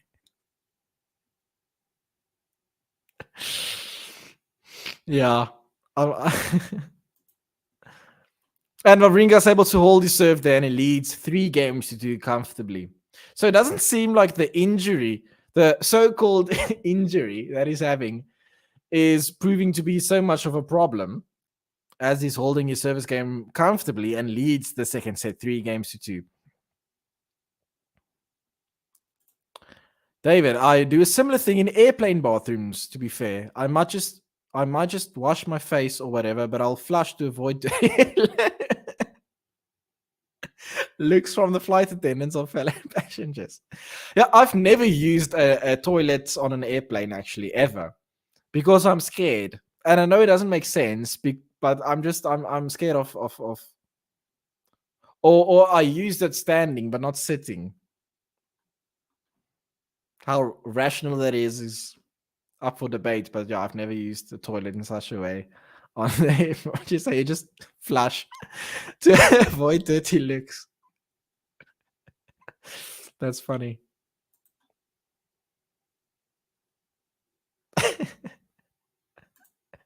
Jared saying Academy. I never know how to pronounce his surname, but I know you're talking about the coach of Halep. Players learn how to properly flush to avoid getting a warning. Yes, because, and also the thing is, if you flush too soon after a previous flush, then it doesn't flush, right? Because the tank has to fill up first. So then, yeah, the flush can be tricky. And also, like, you have to understand the flushing system. Like, is it like, a 2-button flush? And is it like one against the wall? Or is it like on top of the lid of the toilet? Or is it like a lever? All the different systems that you need to get accustomed to. Yeah, Gary, welcome. So, talking about the things that matter in today's climate, the toilet manners.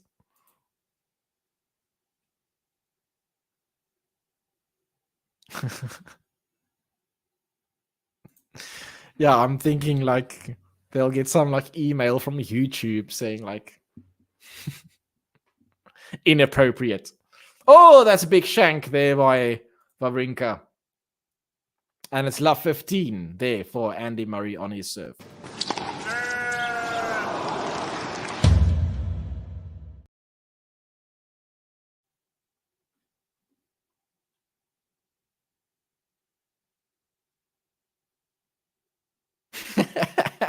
Kathy saying I'm going out and coming again. I think I'm in a time warp. Yeah, you thought you came for like tennis commentary, and all you're hearing about is like, as we have a slice there by WAWRINKA, nice slice, and now another slice there by WAWRINKA, and it's responded by a slice of Murray. Now we have a slice down the line by WAWRINKA, as WAWRINKA tries to go for a top spin forehand, but goes in the net, and it's 30 love for Andy Murray. Okay, so the pronunciation is Moratoglu. All right, I'm gonna forget it again, but thank you, I've got it for now. Patrick is the easier option.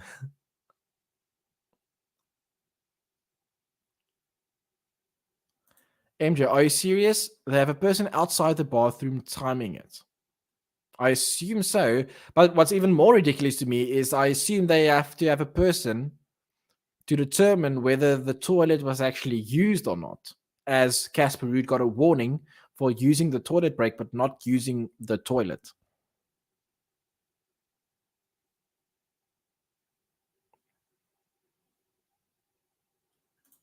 Yeah, I'm not sure what happens to the former linesman, but hey, that's life, eh? In any job with automation, people that previously did a job manually is now being automated and done by the computer.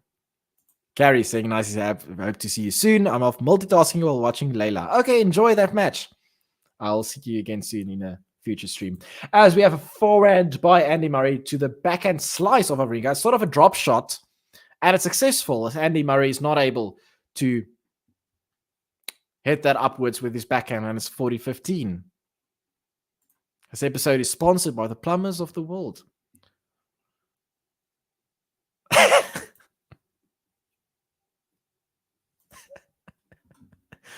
All right. Should we flush this conversation before it overflows? That's brilliant.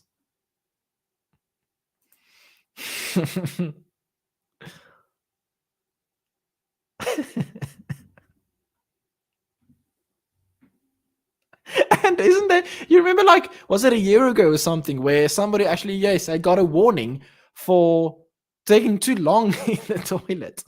But he was like, I can't help if it's like, like one of those settings. Yeah.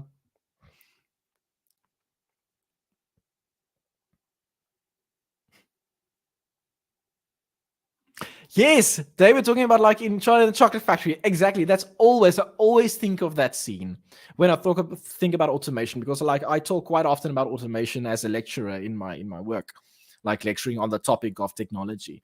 And then I always think of that scene in Charlie and the Chocolate Factory where like the father, his job was like putting the lid on the toothpastes, but then now they got a machine to do it. As Murray's able to hold his game there, it's 3 games all. But then in the end of the movie, it's like a feel-good story because now he's the guy that repairs the machine. But that's a bit unrealistic because, like, firstly, you won't need as many people to repair the machine than like doing the actual work. And then secondly, also, how often will you need to repair the machine? It's not like a day-to-day activity. Yeah. Jared saying, if there's a dispute between the player and the flush checker, as if the toilet was actually flushed, the umpire goes to Hawkeye. It's probably not as funny as I think it is, but for me, it's just hilarious because I'm clearly not very mature.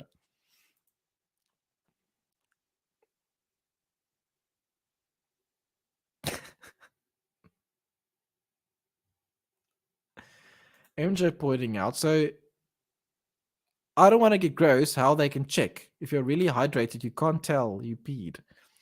Yeah, that's the thing. They'll have to go with a flush. With a flush actually used. Now, that means that they can cheat and flush the toilet without having used the toilet. But I think from an ethical perspective, that's probably the best way to check whether the toilet was actually used or not, based on whether the flush mechanism was used or not. Now, the question is, are they going to have some mechanical device to check whether the flush was pressed? Or will it be like an audio thing where they like are on the lookout for the sound of a flush? As Murray was able to hit that ball very nicely to the feet of WAWRINKA, who was in a bit of no man's land, and it's 30-15 on the serve of WAWRINKA.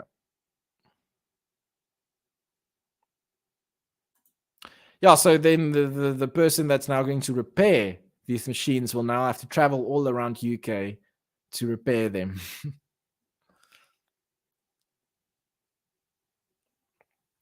So anyone can flush and anyone can turn the water to say they wash their hands. Yes.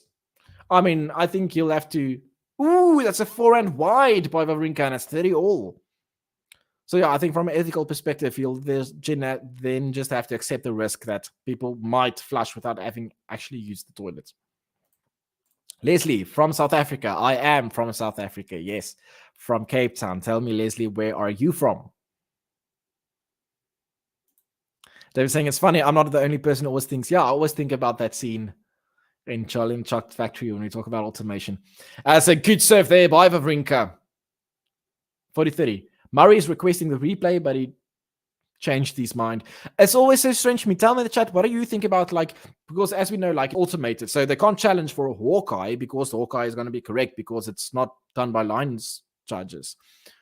But then they can request to see a replay of the point. And then I'm always like, what's the point in doing that? To see the replay if you know that the decision isn't going to be overturned. I don't know. As Murray hits the ball in the net, WAWRINKA holds. And it's 4-3. No sign of injury from WAWRINKA's side. And he holds. It's 4-3 for Stan WAWRINKA.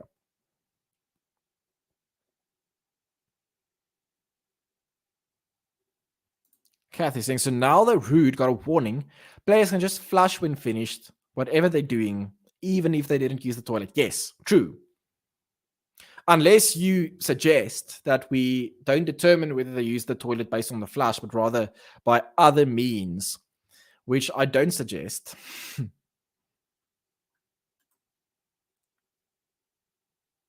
Djokovic is number one, but as King and Just say, no, I'm pretty sure Daniel Medvedev is number. In fact, isn't Djokovic ranked like number 7? Unless you're like making a joke whereby is that like meant like he's like your number 1 as a fan. And King just trolling him. I'm just surprised next to Monty sees that's really the case. Not following there.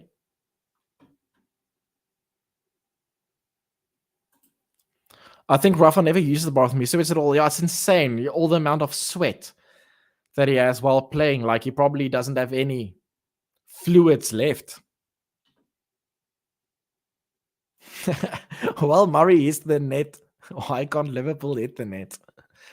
So how's it going there with Liverpool at the moment? Like, are they playing now, today? Or was it this weekend where they lost? I can't remember now. I'm an Arsenal fan, so I'm quite chuffed. Beat Leicester City quite comfortably. I think it was 4-2. No, it was 4-2. And then Manchester United, shame. It's sad, but it's also a bit funny. Yes, as David says, please like this video if you have not yet. Thank you very much, everybody, for joining us. Yeah, Djokovic is ranked like 7 or lower because he lost all the points at Wimbledon and he didn't get any points for this year's victory.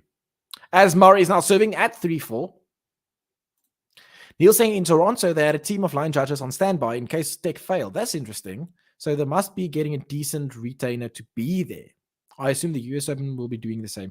That is very interesting. And it makes sense in retrospect, right? If the technology fails, you must have some sort of backup. They can't say like, okay, people in the crowd, can you help us out?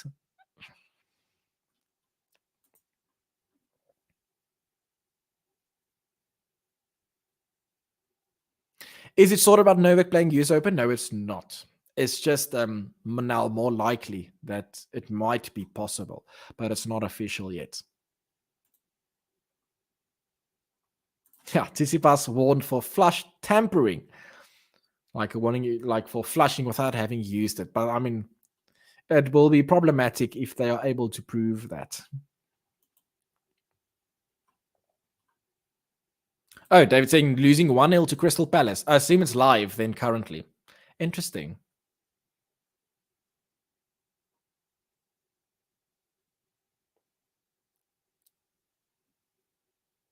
Yeah, so MJ mentioned like when you run a marathon and you sweat so much, then you don't really need to use the bathroom, even though you maybe consumed a lot of fluids. As Murray, it's a serve. Ace. And it's 30-15. Are we heading to another tiebreak? King just asking, is football fun to watch? No, not really. Well, in my opinion, I did watch like very frequently, like 2007 to 16. I watched like every week. Oh, it's a big shank there again by Andy Murray. Oh, sorry, by Stan Wawrinka. Again. Damn it, man. I keep on switching the names around. It's a shank by Stan Wawrinka.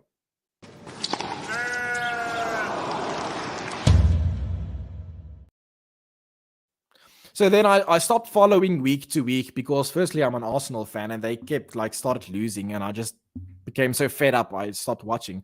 But also I felt like in terms of time, like so often you watch for 90 minutes and nothing happens. Like it can be very exciting, but like when you watch a match for 90 minutes and it's 0-0, then you feel like you just wasted 2 hours of your match, of your life. Well, in tennis at least, it's not time-based, so therefore there is something happening every point. But hey, each to his own. I guess like from what's nice about football is like you have this like culture aspect behind it. Like you are supporting a team and other people are also supporting that team. And it's interesting like with the finances and the players that you buy and the coaches that are sacked like once every month.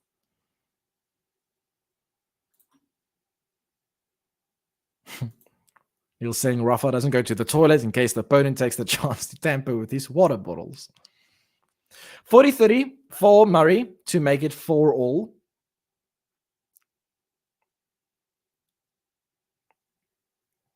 As a slow second serve to the forehand of Wawrinka. Wawrinka now with a backhand cross court to the backhand of Andy Murray. It's a nice backhand again by Wawrinka. Now a forehand by Wawrinka, and it's a nice angle there. Murray able to respond with a slice. Murray in trouble here. Wawrinka stepping in, but it's now retreating. And now it's in the middle of the court by both players. Murray now with a loopy forehand once again in the middle of the court. Wawrinka now with a slice drop shot. It's a drop shot. And Murray it's in the net. That's a beautiful drop shot there by Stan Wawrinka with a slice backhand. And we're on deuce. Lovely rally there by both players.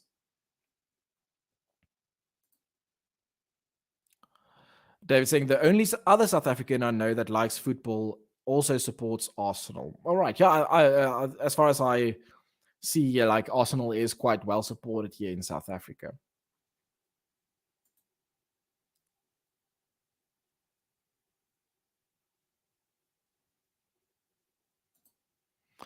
American football is nearly the same as rugby in England. No. American football. Yeah, that's a good question. I don't know. So I know rugby, being South African. American football, I know like the ball looks similar, but I'm not sure really how it differs. Yeah, so maybe someone else can answer that. Right, let's see. Deuce there, slice by WAWRINKA.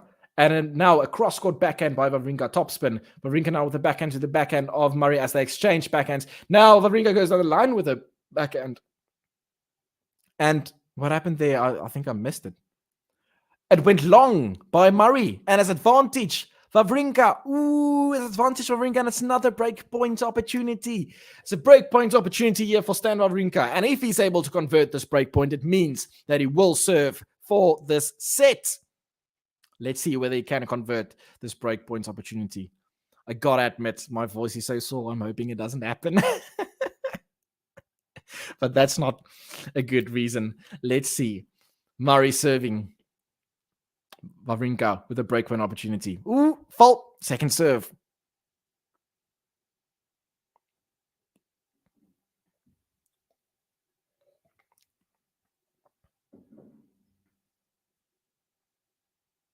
Second serve. WAWRINKA now with a big return. And Murray's hitting the net. Murray's hitting the net. It's a break by Stan WAWRINKA. Murray smashes his racket. And WAWRINKA leads this set 5-3. Broken by Stan WAWRINKA.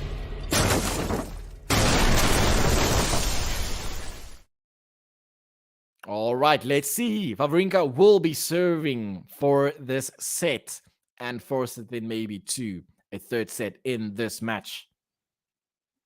Ethan, is that Robbie Kuniga here waiting to hear phenomenal? And now, whoa, that's a forehand miss there by Stan WAWRINKA. Yeah, I'm a big Robbie Kuniga fan, being a fellow South African. I'll try to maybe use some of the terms that he uses often. Okay, talking about the difference between football and rugby. And it seems like it is quite similar, but let's just focus here on the game quickly as WAWRINKA gets that point as well. Sorry, I missed that point. I'm not sure how that happened, but it's 30 love. Oh no, it's love 30. It's love 30. Andy Murray now has an opportunity to break back. Ooh, what's going to happen here?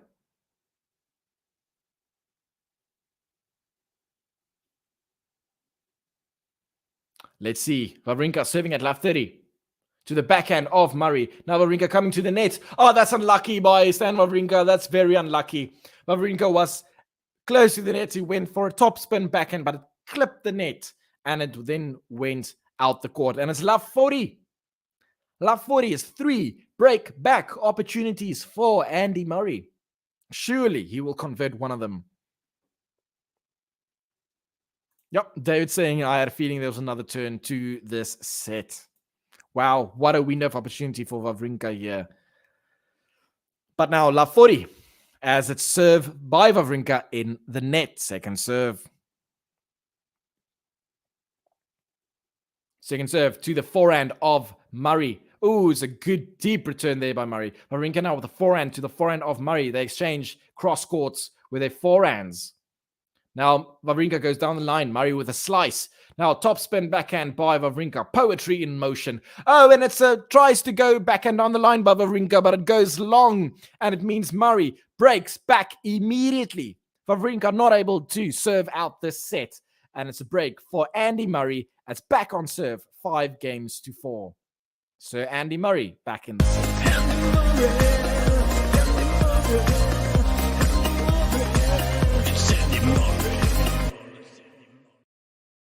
All right. And WAWRINKA tempted to serve for the set. Was not able to do that. Will this bite him at the end? We'll see. Gee, nice to have you in the chat once again. Long time no see. How's it going over there?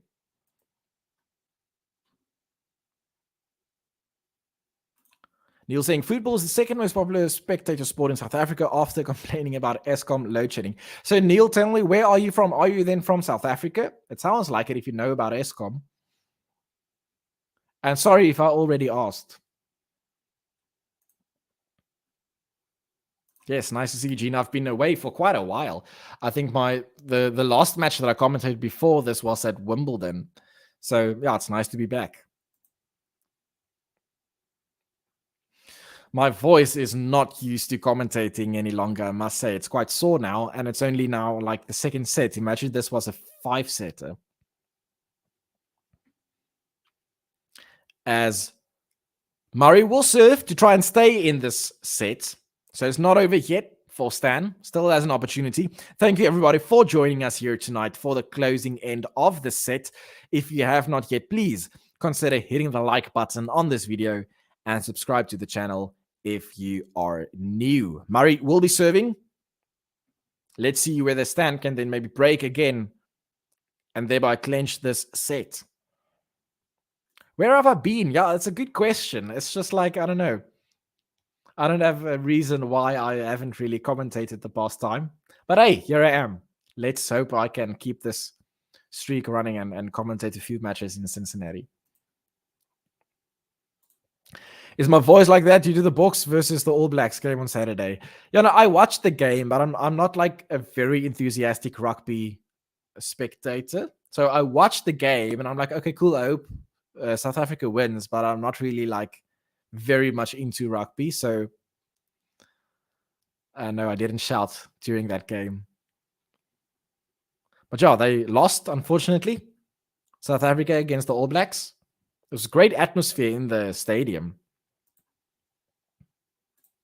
David saying the Chilik 5-setter took it all out. Yeah, it was Chilik against, who was that against? Was that, let me guess, don't say. I'm going to try and guess. It wasn't with Liam, right? It was Chilik against, no, I can't remember. You can tell me. Oh, Neil saying you're from UK. But the fame of Eskom spreads far and wide. Okay, that's interesting. Yeah, so hopefully tonight we won't have any load shedding, so it won't interrupt my commentary of this match. Gene saying you're a big supporter of the Boks and sad that they lost.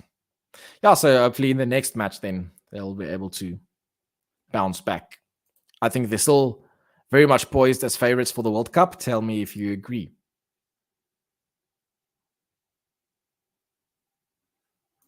MJ, I just know Aussie and New Zealand are good at rugby. Yes, they are very good.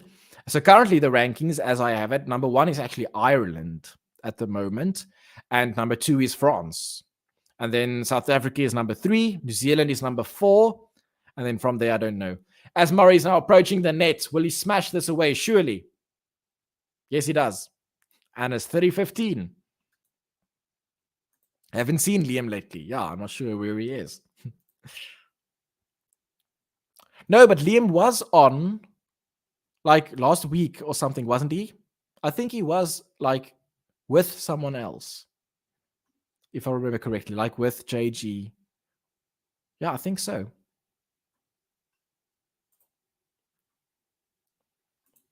So, fella suffers, are we claiming Roger as our own? No, I think it's a bit of a stretch.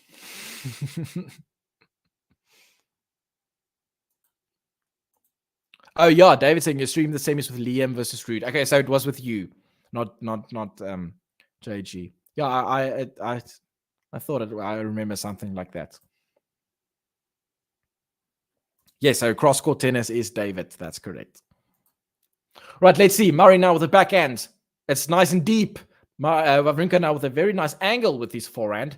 Murray now opting for a forehand on the line, and WAWRINKA now slicing with his backhand. Murray now stepping in with a big forehand. Murray again going for the WAWRINKA going for the slice. Murray also going for the slice as they have a slice fest, but WAWRINKA slices it in the net, and it's 40-15 to Andy Murray.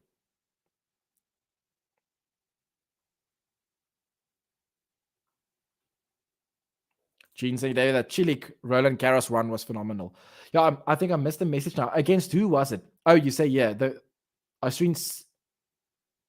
quarters. So the quarters at the French, was that against Rublev? That was this long match. For some reason I can't remember now clearly.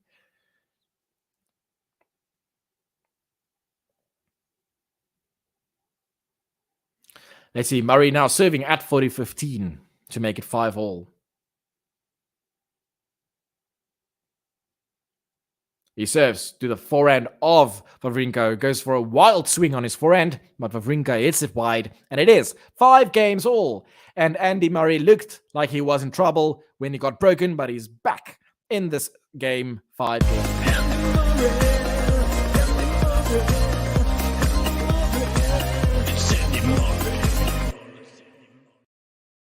All right, and Stan will be now serving at 5 games all. Snare, welcome. Do you guys believe Murray and WAWRINKA round out the top 5 players of the last decade? Oh, that's a great question. Let's think about this. Tell me in the chat, what are your thoughts on this question? So let's think. Last decade. Okay, so last decade is 2012 to 2022. Oh, I think that's easily yes. Definitely. Because obviously it's a big 3. And then Murray and WAWRINKA. I can't think who else. So yes, I would say yes. Neil saying, great to see 2 multiple slam winners, long way from the previous level, giving their all to get back near that. Shows real love for the game. Not all players have that, even if we think they should. Yeah, it's interesting that like both of them are very like, ooh, that was just out from Murray, and he's frustrated, and it's 15 all. Like, it's interesting to see like how WAWRINKA is so positive on social media despite being ranked like 900th and something. Murray, at least, is now like getting rewarded like he's number 40 or something. Now, whether he's happy with that ranking going forward, I'm not sure. But yeah, it's just interesting to see how they're willing to fight for it. And I mean, at that age, it can't be easy to put in all that physical work. And also like what you give up, right? Because, I mean, they can easily decide, no, they rather want to spend time with their friends and family at that age. They've given enough for the sport already, but they're still putting in the hard work. That's a big ace there by Stan WAWRINKA down the tee, and it's 30-15.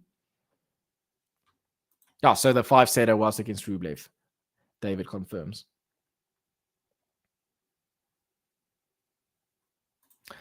Gene saying, I think Chile can have a good event here in Cincinnati. Yeah, definitely. I think as far as I can remember, but I'm not sure now, either Ben or JG or both of them had Chile going very far. Oh, no, or was it? No, I think it was Gil Gross who had Chile going very far in this tournament. But yeah, I think he can do very well here. So in my TNNS app draw, I have Berrettini winning the tournament. So let's see whether I maybe get something right over there. And Gene confirming that Chile has won it before against Murray in 2016.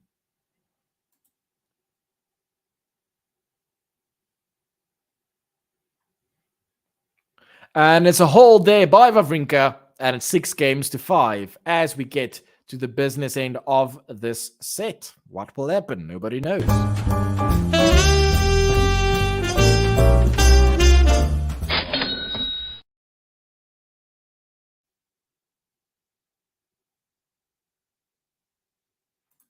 Right, Dave's saying if Chile didn't goat, then Andy could have got 4 Masters that year.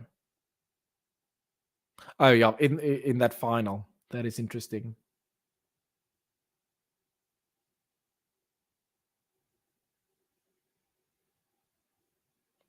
"2016 Murray was indeed amazing, eventually getting to number 1 in the world."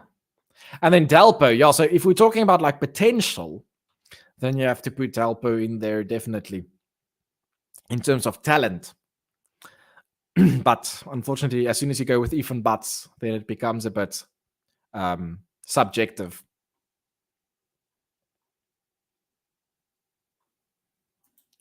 Dimitrov future world number 1 will be the best over the 2020s. Huh?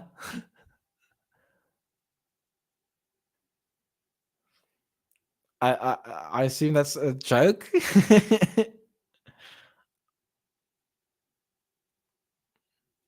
Yeah, so Katie's saying Gil Gross is Chile going far. That's correct. Okay, yeah, I saw the video this morning. Oh, Gil picked him to make the semi-final. Okay, that's interesting. Had him losing against Nadal in the semis. So in other words, I think Gil had Chile beating Alcaraz, if I remember correctly. Chile can be very dangerous on faster surfaces, definitely.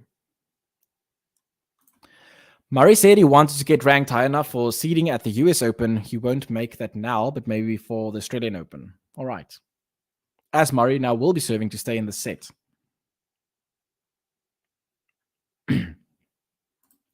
Sorry, King Adjust, I cannot play the Chilik button. Usually the rule is if there is a, what is it, like a super chat or a new member? I can't remember, then you can play it. But I don't know how to, because like not all the buttons are here in the menu. It's only the ones for this match that I have at my disposal. Oh, a lot of frustration there by Murray. And it's love 15.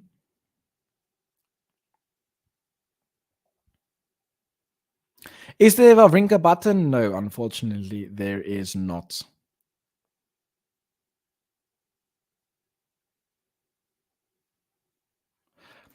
Oh, yeah. Remember, yeah, so I did in one of my streams, I looked at what they predicted in 2013 to be the 2018 top, and Dimitrov was, predicted to be number one of that year. And then we said like it would be very interesting if Ben and JG at the end of this year not only make a prediction for the end of next year, 2023, but also like a prediction for the end of like 2028. It'll be quite interesting to see then at 2028. Surely the channel will not only still exist then, but then be even bigger, hopefully. Then it will be funny to see like how far off were the predictions.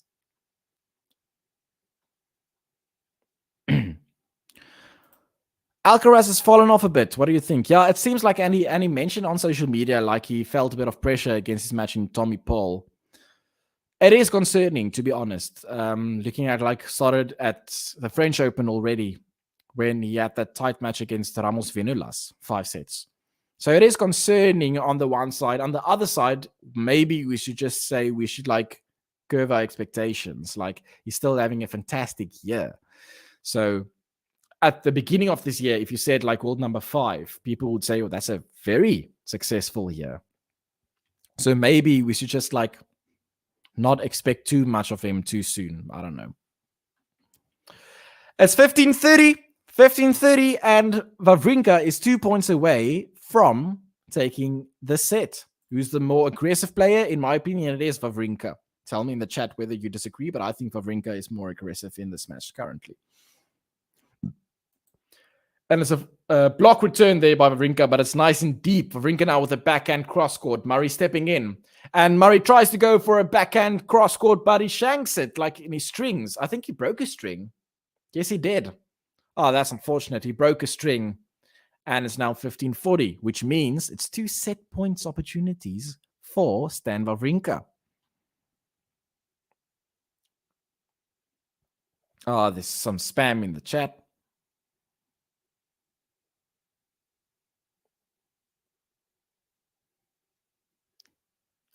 "2028 sounds so futuristic. Surely that year isn't coming in 5.5 years." So 2028, I'm predicting that will come more or less in 5 or 6 years' time.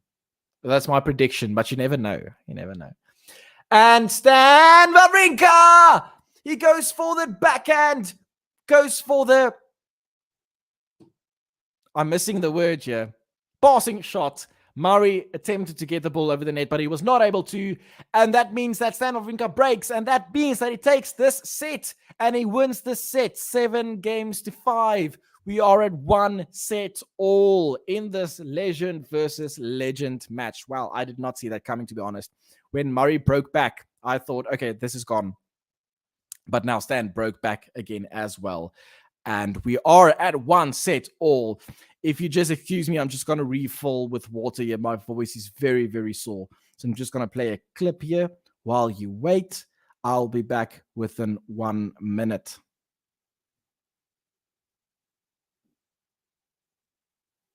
I'm just trying to find this clip.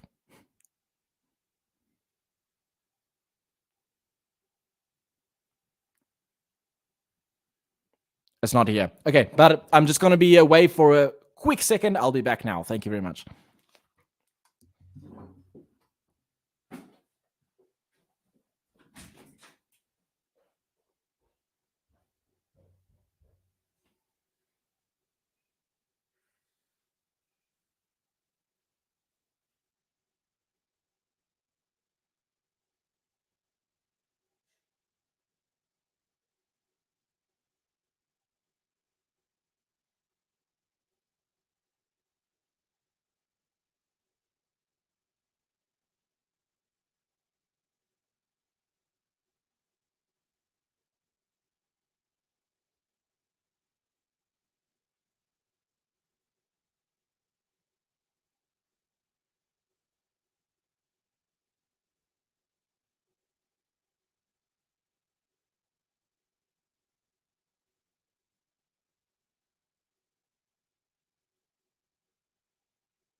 right.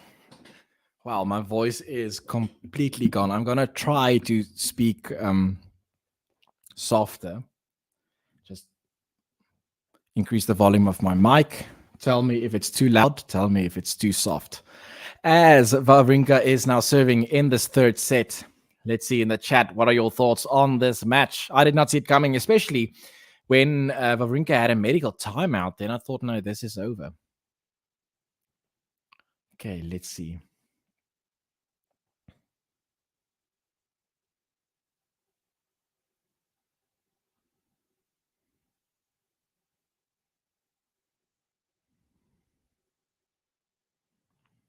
Okay, Ethan asking who's my favorite male and female tennis players. So from a male perspective, that's Roger Federer. Like, I'm a big fan. I every year on his birthday, the 8th of August, I bake him a cake containing his logo on the cake. And then we eat it with a life-size poster that I have of him, like a cardboard 3D cutout. I should actually bring it with me to the stream one day. I think that would be quite interesting. If I'm lucky enough to maybe stream a match of his. Oh, that's a beautiful backhand down the line by WAWRINKA. Poetry in motion with that backhand. Oil painting of a backhand down the line for a winner. So, yeah, I have a cardboard of him. I will bring him to the stream one day. It will be interesting to have him with us in the chat or in the stream. And then from a female perspective, as we have WAWRINKA backhand in the net, it was Suarez Navarro always. Now I'm not sure. It's a bit difficult. There are a few female players I like to watch. Like, I like, as I've said now earlier, I like it when like the older legends where they come back and bring a good performance, like as a WAWRINKA or a Serena Williams or a Venus Williams. I like it when these older players come back and give a good performance.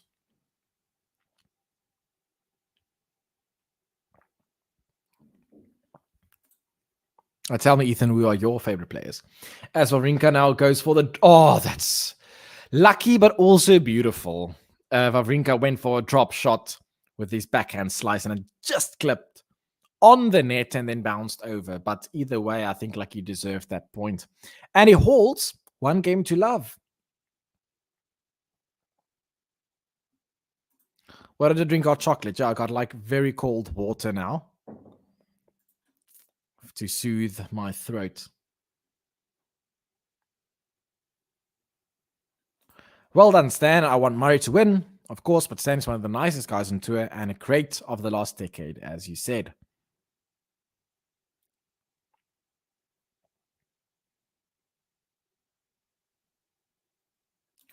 Okay, Capricorn, back to what I said about who wins a major next. FAA doesn't have a Masters title. Sinner also doesn't have one. Carlos, on the other hand, who's younger, has 2. And on different surfaces at 19. Yeah, that's a very, very good point.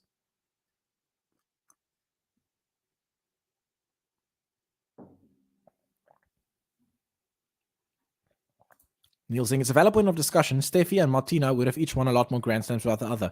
Are you talking about the GOAT debate for the females? Yeah, so I think it's Serena.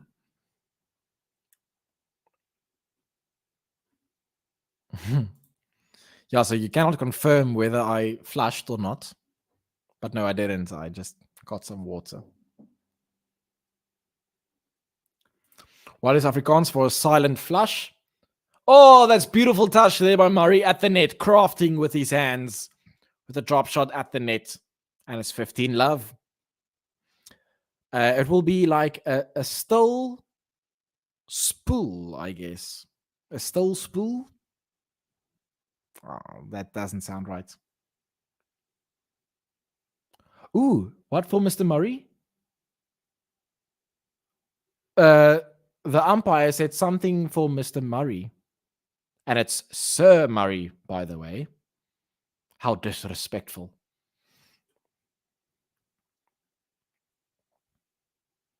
Yeah, no, I did not flush. I have to admit. I expected this match to go 3 sets, says Jean. There's nothing really between them. All right. As we have Murray now with the backhand to the forehand of WAWRINKA, who's now forced to move left and right, but he's doing that very well. Now a slice of Murray to the backhand of WAWRINKA. Murray Now trying to go for a topspin backhand, which goes out. I'm just trying to listen to what Murray's saying. He's saying something in the lines of, every week this happens, no strategy, or something like that.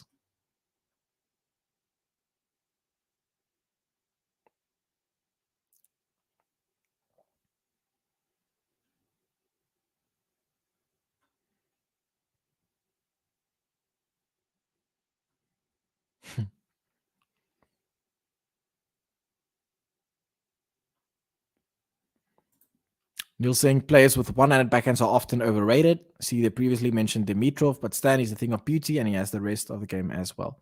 It is very beautiful. Like, I have a single-handed backhand myself when I play, and I know it's not the most like effective in terms of defense usually, but it just looks so nice, and therefore I use it, and it feels so nice as well.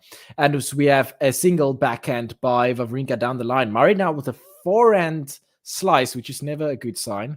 And now WAWRINKA now with a cross-court backhand. And now WAWRINKA with a slice, and he's at the net. Oh, that's beautiful by WAWRINKA. That was absolutely beautiful. He went for a backhand slice down the line and then approached to the net. And Murray then had to generate a lot of topspin just to get the ball back over the net. But then WAWRINKA was at the net and he just touched it. And then the ball went just over the net there. And it bounced dead across the net. Beautiful play there by Stan WAWRINKA.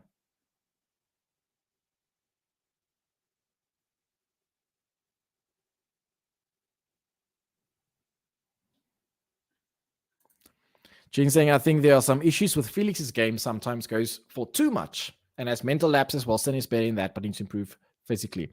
Yeah, I think that's why also I said previously, like, if Felix is able to get to a Grand Slam final, I think, oh no, WAWRINKA going for a backhand, what do you call it?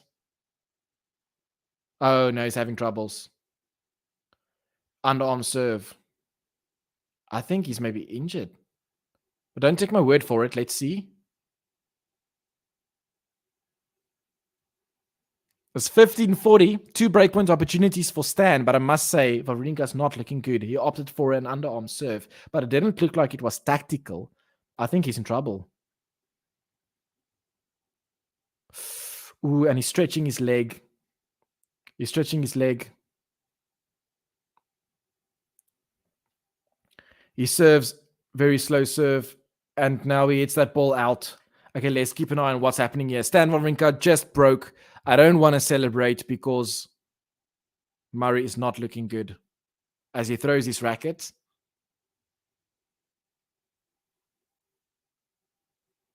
And he just keeps on dropping his racket in frustration.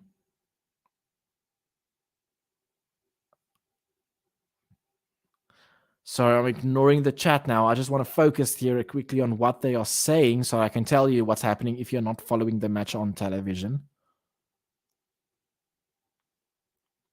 Oh, and it's a great return there by Andy Murray.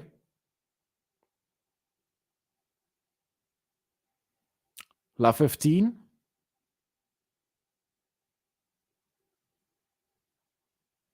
Yeah, it looked like a trainer was called for Andy Murray.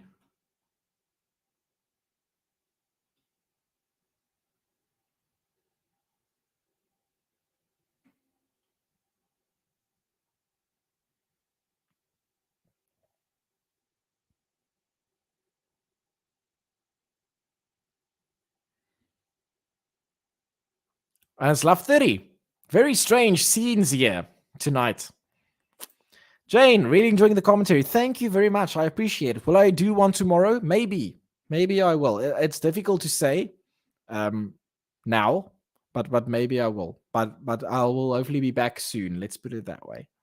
But thank you very much. I appreciate the compliments. Fault, second serve for WAWRINKA. Neil asking, doesn't understand. Yeah, Murray has a so-called injury.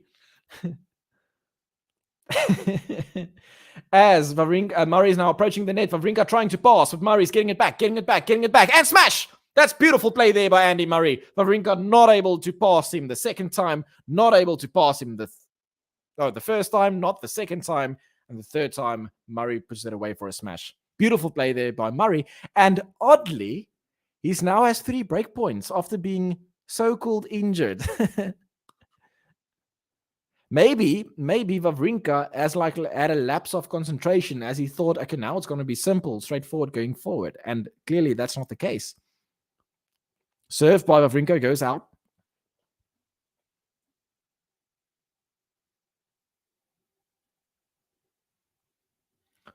And Murray is there in the net. It's 15-40, 1 breakpoint saved.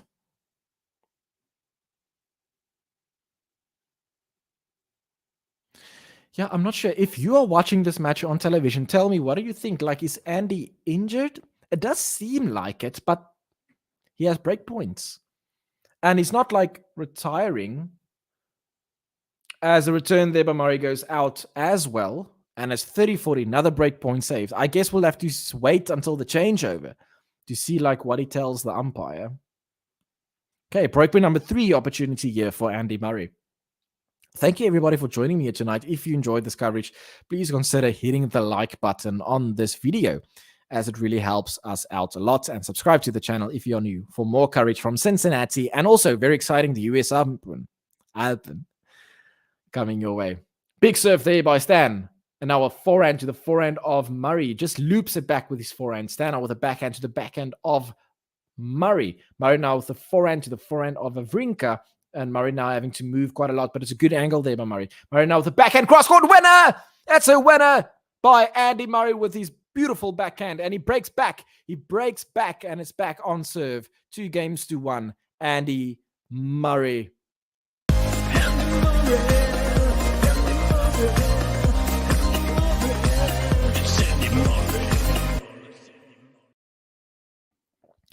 Okay, so Andy does have a trainer or something there. Let's try and hear what they are saying.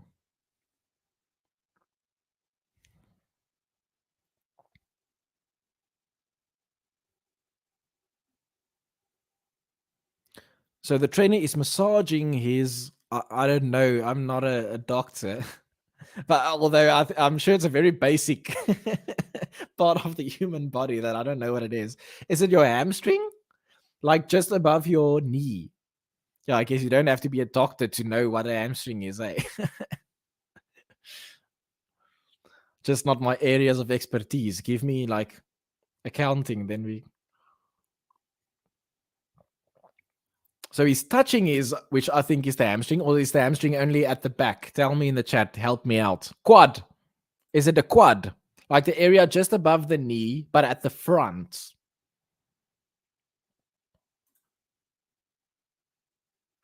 I'm saying you're behind my commentary. Okay, so you're watching on telly, but the telly is behind versus my commentary, I assume. I guess I'm just saying hamstring is at the back of the leg above the knee. Okay. And KB Kwan is saying above the knee, shake your bonbon. Okay. Usman saying it's definitely quad. Thank you very much. Well, it didn't look that serious now in the changeover. At a stage, it looked like he's going to retire with that underarm serve. And now he's serving at 1-2. Very odd. And I'm sure Wawrinka would be quite disappointed in himself that he maybe lacked a bit of concentration there, thinking that Murray is now going to retire anyway.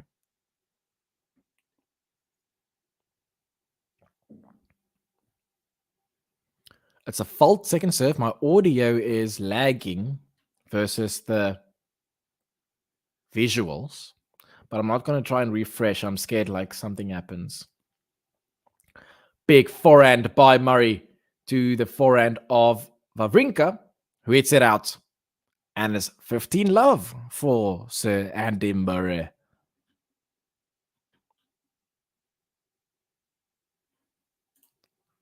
I'm just saying, I was starting to be a personal trainer, and my lack of knowledge of anatomy is what did me in. That's a big serve there by Andy down the tee. Murray is able to get a racket on it, but it's not across the net, and it's 30-love.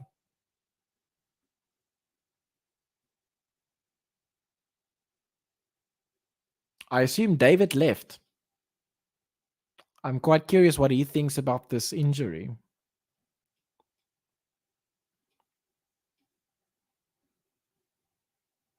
30 love for Murray as he serves to the forehand of Wawrinka, goes to the forehand of Murray. Wawrinka now with the backhand to the backhand of Murray. Slice down the line by Wawrinka. Very nice. And now a cross-court. That's beautiful. Cross-court backhand by Stan Wawrinka. And Murray's hitting the net and it's 30-15. Nice variety there by Wawrinka using his backhand. Sometimes the slice, sometimes the topspin, sometimes down the line, sometimes cross-court, sometimes drop shot, sometimes deep. All right, so Isner defeated Bonsi. That's good news for my bracket on my fantasy league. That's what I predicted. Watching Rune versus Norrie. Okay, tell me what's happening over there. If they're still playing, I assume it's now in the third set. I know Norrie took the first set. What's happening over there in terms of the scoreline? I actually think I had Rune winning in my bracket that match. Why do I think that? I think I do. I can't check on my phone now because I'm using my phone as my camera. As we are 30 all on Murray's serve. As serve, Murray there's a big serve to the tee. Wawrinka return is long, but Wawrinka is now requesting to see a replay. Like, as I've said earlier, I don't really see what the point of it is. Just for like ease of mind. As we know, it's not going to change the call. As they are now waiting for the replay. Okay, they didn't show the replay on telly. 40-30. It's a big forehand again. Our big serve by Andy Murray. Not returns by Wawrinka. He holds Andy Murray. And it's 2 games all in this third and final deciding set.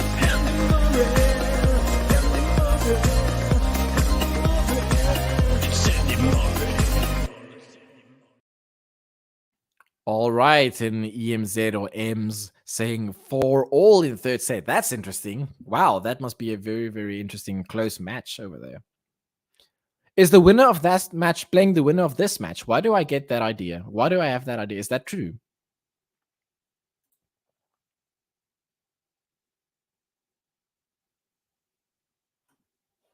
Let's Google this quickly.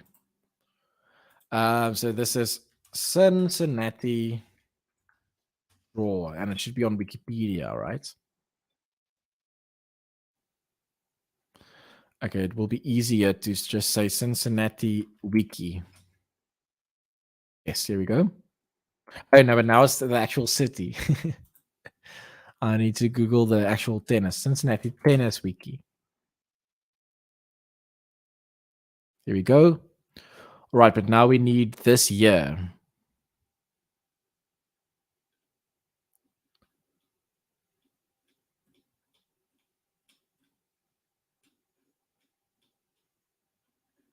Okay, I'm not getting it there. I'll have to Google Cincinnati Tennis Wiki 2022. Here we go.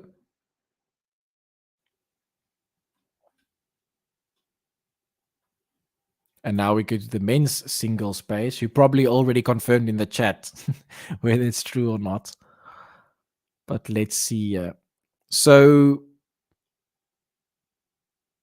the winner of this match, yes, I was correct. Okay, so the winner of this match is playing the winner of Rune. Is it Rune or just Rune? I'm not sure. And Cam Norrie. And Wawrinka holds very easily there on his service games, 3-2. So maybe everybody predicted it will be an all Brits affair with Andy Murray against Norrie, but maybe we'll actually get Wawrinka against Rune. Interesting.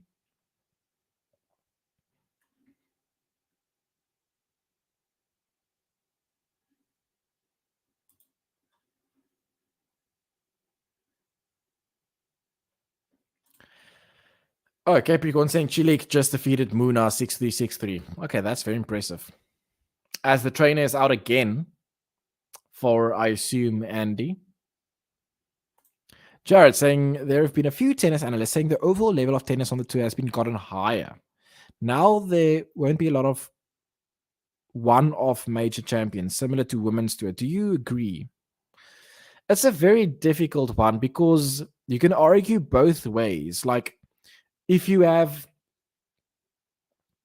less domination, and you have more like. So now there won't be a lot of one-off major champions, because this is the thing. You can argue that a tour that has a higher level will actually lead to more one-off major champions, because if the level is very low and you have like two people dominating, then they just win all of them. But now you can have a lot of one-off, like like you have a Musetti winning one. You have it's difficult to give examples, I guess, because I think all of these names I'm thinking of will win, we assume, at least two. But you also can't have that. You can't have all these fields of players winning 2 or 3 Grand Slams because there are only 4 a year. So, but yeah, it's difficult to say whether the mix of Grand Slam winners is necessarily statistically proof of a level being high or low. I guess the only way you can say whether the level is high or low is looking at whether like the quarterfinal field is consistently the same or not, but also not, hey? Because if the top 100 are all very good, then that could lead to inconsistent finalists and semifinalists and quarterfinalists. So I'm a bit uncomfortable in linking the level of tennis to the consistency of the people who's going to win tournaments or be at the end. Tell me what you think.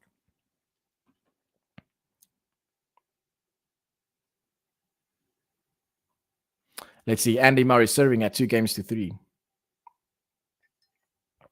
As he says, the forehand of WAWRINKA. Ooh, that's a very, very nice forehand cross court by Andy Murray. WAWRINKA's not able to get there, and it's 15-love.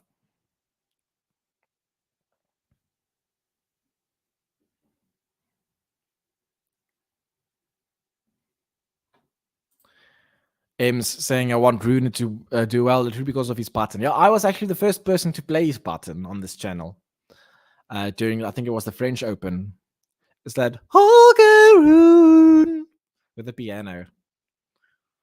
Quite cool.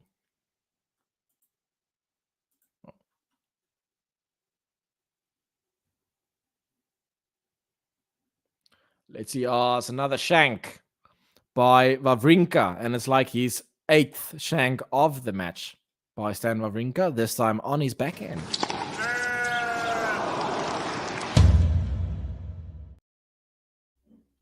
All right, let's see. 30-love.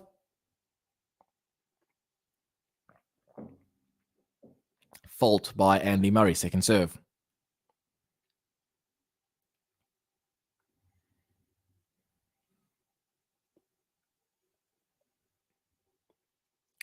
Let, second service.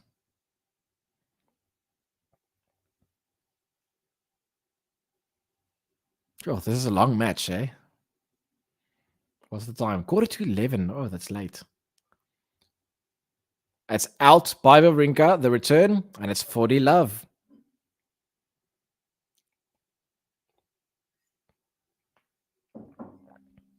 Ethan asking, if you had to bet on a winner right now, who would I be picking? I think it's going to be Murray. Tell me in the chat, what is your prediction for this match as it stands? I think if you asked me 15 minutes ago, I would say WAWRINKA, as it looked like Murray had some injury concerns, but it doesn't look like it's bothering him at all. In fact, he just held to love. 3 games all. I think it would be Andy Murray. Tell me in the chat, what did you think?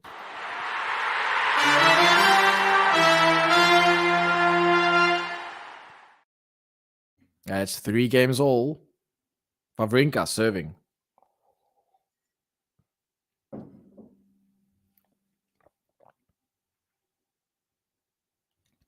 Service out by Stan.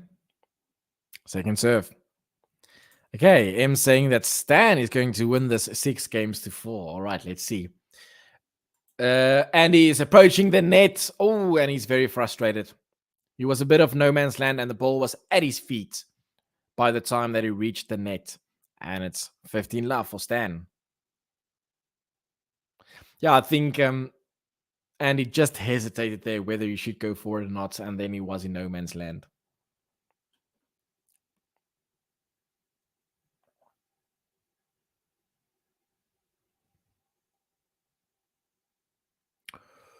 As a second serve by Stan. And now he goes for a forehand down the line. Oh, what angle there by Murray. That was beautiful. Stan went for a forehand down the line, and Andy Murray went for a cross-court forehand winner with a beautiful angle. Not much pace, but the angle was just delightful. And he wins that point, and it's 15 all. No, it's 30-15.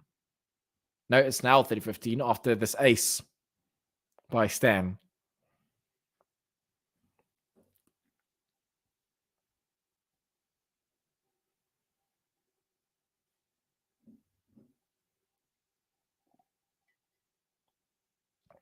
$11 aces by Stan so far, and 9 by Murray. 30-15, WAWRINKA serving. Fault, second serve. Capricorn confirming that Norrie just defeated, I assume, Holgeroon. Second serve to the forehand of Murray. It's a great return by Murray. But now with this camera angle, I can't see a thing. Ooh, that's a beautiful winner there by WAWRINKA. Changing direction there with his forehand. It sort of wrong-footed Murray there, and it's 40-15. And Murray is complaining.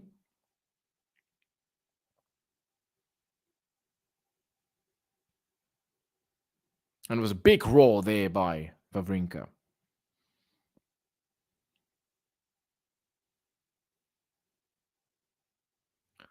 Serve to the backhand of Murray. WAWRINKA steps in. Here's it for a big forehand winner. And WAWRINKA holds. And it's 4-3.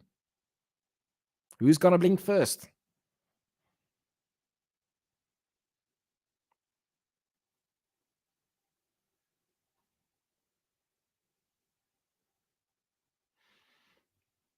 And now WAWRINKA has an injury. The trainer there working on his leg. And being so unknowledgeable, I can't tell you what he's doing with the leg. But it seems like WAWRINKA is having trouble with his leg.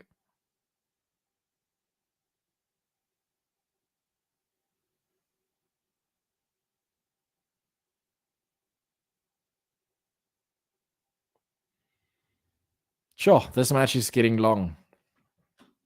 Match time, 2 hours and 29 minutes. Now the trainer is out for Murray as well. So both trainers on court for the respective players. And now it seems like... No, it's just massaging Murray.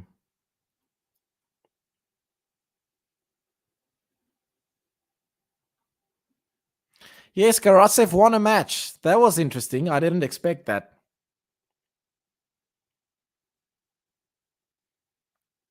Against who was it against? I can't remember now. But yeah, I didn't predict him to win. It was against Nakashima. And I see Swatchman beat Molchan. I actually projected Molchan to beat Swatchman. With a, so that's unfortunate for my draw. Ooh, in the next round, we're going to have Isner versus Herkach. That's going to be an interesting serve matchup.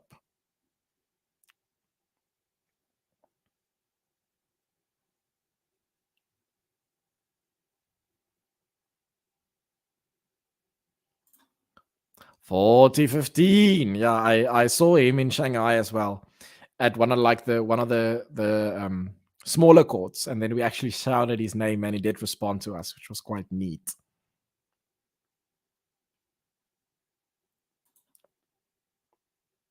Yeah, the trainers are saying you guys are getting old.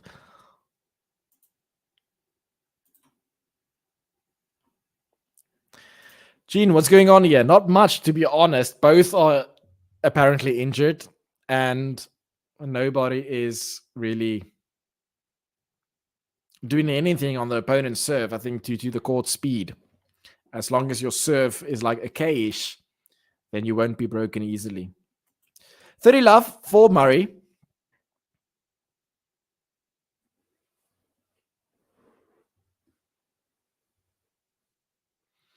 And it's a serve to WAWRINKA. That's a very disappointing return, to be honest, by WAWRINKA, and it's 40 love. Yeah, Neil asking which podcast is going to do Emma's arena match. It's bound to be a night match in Cincinnati, so someone will need the Red Bull on standby. I wonder who that might be. I mean, surely it must be broadcasted. It's going to be such a big match.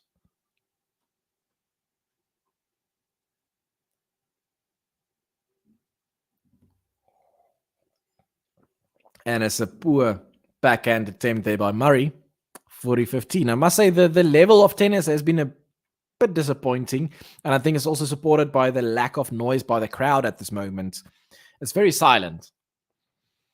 I think everybody just wants to go to the tiebreaker and finish this up.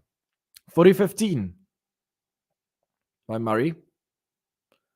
Backhand slice return by WAWRINKA goes long. And it's 4 games all. Andy Murray still in this match. 4 games all.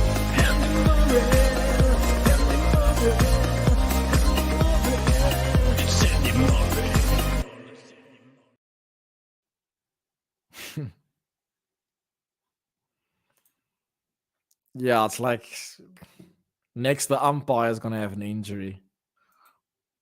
Yeah, so Emans Arena's not tonight anymore. It's tomorrow now. I saw actually Ben Rothenberg, he commented on how unfair it is towards the ticket holders because that's very poor by WAWRINKA hitting it in the net there at the net. Love 15. So they advertised this as like Serena and Emma Raducanu is going to play tonight. And then after the people bought tickets for the day, it's like, oh no, they're not going to play today any longer. And he feels, and I agree, that it's quite unfair. You should somehow refund it. But I understand, like practically it's difficult. Oh, and WAWRINKA goes to the net, but it's not necessary to do anything with it as Murray stayed in the net, and it is 15-all. So it is a bit controversial to advertise such a big match and then like afterwards you say, okay, no, it's not going to be today, it's going to be tomorrow rather.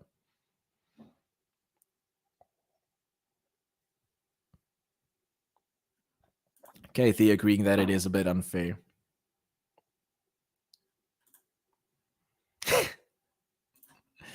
Ladies and gentlemen, play suspended indefinitely due to both players needing a long sit down.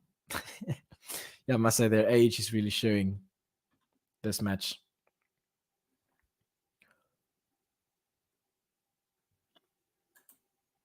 Murray wants a replay.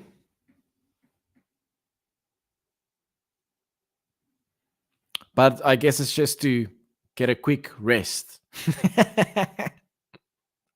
I mean, because it's not going to change the call. Oh, it's out by a margin. Big margin.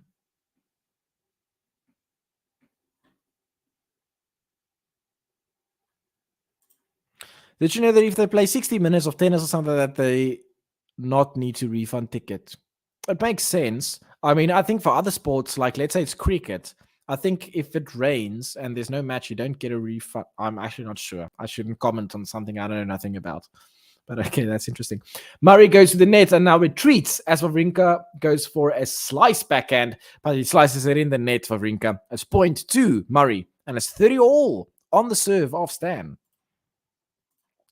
Ethan, anyone seen the Laver Cup ticket prices? No, I haven't, but I heard it's ridiculous. Yeah, it's quite interesting, but it will probably sell out anyway. So, I mean, if it's going to sell out, you can make it $1 million a ticket. Why not? Right, let's see. 30-all. WAWRINKA now, the backhand. Oh, that's beautiful. WAWRINKA hitting the backhand down the line. Murray not able to do something with it, and Murray is losing his mind. And it's 40-30.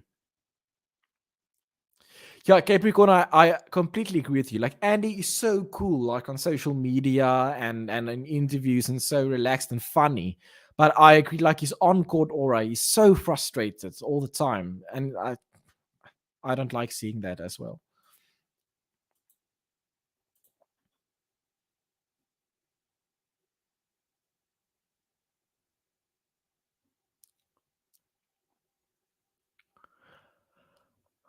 Wawrinka now with the backhand down the line. Murray able to get there with a forehand. Murray with a big forehand down the line, but Murray is able to respond with a slice. Oh, that's a beautiful cross-court backhand there by Wawrinka with a lot of angle and a lot of pace. And he's able to hold Wawrinka. It was 30-all, but he's able to hold that game. And it's 5-4. That's a very, very good hold there by Wawrinka. And he might clinch this match.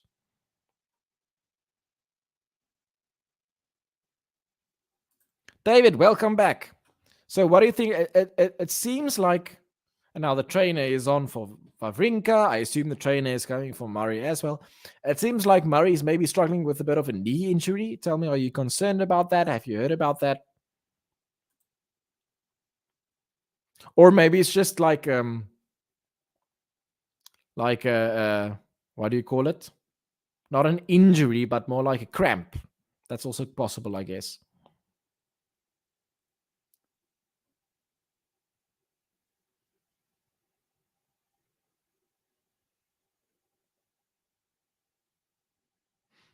Yeah, so everybody complaining about the Lever Cup tickets. I mean, from my perspective, like from financial perspective, if it's your tournament and it's an exhibition, you can make the tickets, the prices, whatever you like, right? So, I mean, why does it have to be low?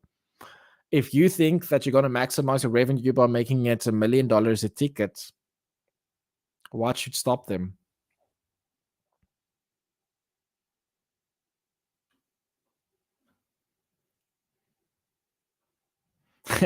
Neil asking, how many trainers do they have available for this match? Surely the original ones will need a break now. Yeah, it seems like Murray also now had his trainer also again. Imagine this was a Grand Slam match and it went to 5 sets.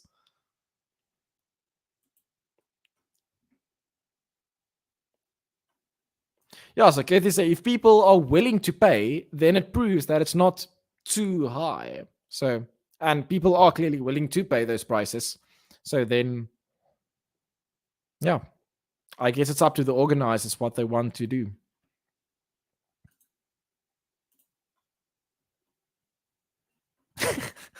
The original trainer needs a trainer.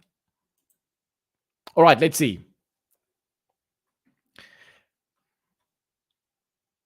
Ooh, that's beautiful touch there by Murray. He went to the net and then with a bit of a touch, he just clipped the ball over the net and it's 15-love. So AJ is saying there should be a limit on medical timeout, but I don't think those don't count as timeouts. It's just a changeover and then the physio is just there for a bit of a massage. So I don't think that counts as a medical timeout. They use the time that they would have had anyway during the changeover. David saying, I think tennis shouldn't charge too highly because then you don't have normal fans. You've just got random reach Donnies. Well, you could have that argument for everything, right? It's like people shouldn't have high prices because then people can't afford that. But I mean, yeah, I guess that all it's like very much like whether you are for capitalism or not. And maybe we shouldn't go there.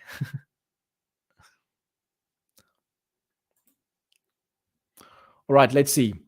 Murray now with a forehand slice to the backhand of Wawrinka. It's a great backhand cross-court by Wawrinka. And he's stepping in and it's for a winner by Wawrinka. And it's 15-all.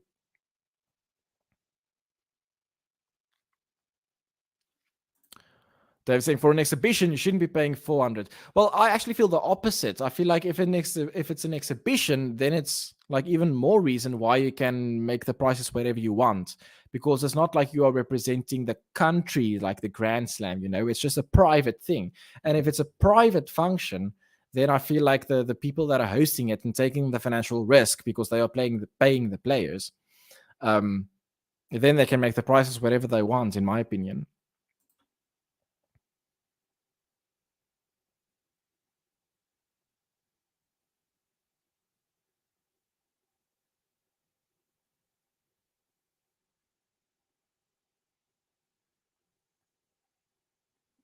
Right, let's see. So taking, for example, the charity match between Federer and Nadal, the tickets for the lower range was so cheap that, in my opinion, it was too cheap. Now, how can it be too cheap? Well, what it led to is that the tickets were all sold out in 7 minutes. So then you can argue that by just making it a bit more expensive, you then actually then get the actual fans there, not just people that are like, oh, okay, let's go. But I guess you can argue that there's like a limit. Like if it's then too expensive, then it's not really the tennis fans that you have there, but rather, as you say, only the rich people that can afford it without really appreciating the tennis. Oh, that's beautiful play there by Andy Murray. It's for a passing shot. Wawrinka was at the net, but Murray was able to get the passing shot, and it's 40-15. But yeah, then you can say, like, from an organizer perspective, why should they care whether the people that are there in like appreciate the tennis or not? From a financial perspective, they have the tournament. Why? Well, they have a tournament to make money. That's their prime goal, right? So I don't think you can say that it's wrong, because I mean, if you want a ticket with cheaper prices, then you can hold the tournament and take that risk of getting the players. So yeah, it's all about like whether you agree with capitalism or not.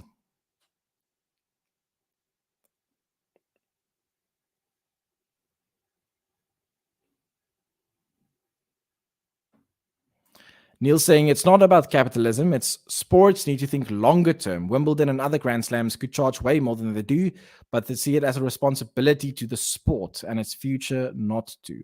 Yes, well, that's why I think like Wimbledon and other, it's a bit different because you represent your country.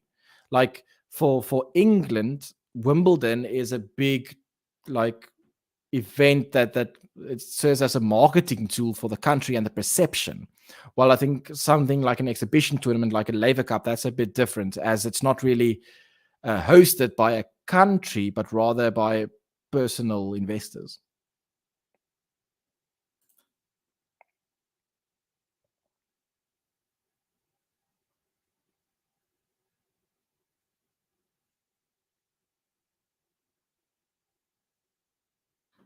Yeah, so Neil's saying, I think that for a corporate creation like Laver Cup, they can charge what they can get away with. It doesn't have the heritage or obligation to the sports. Yeah, I agree with that.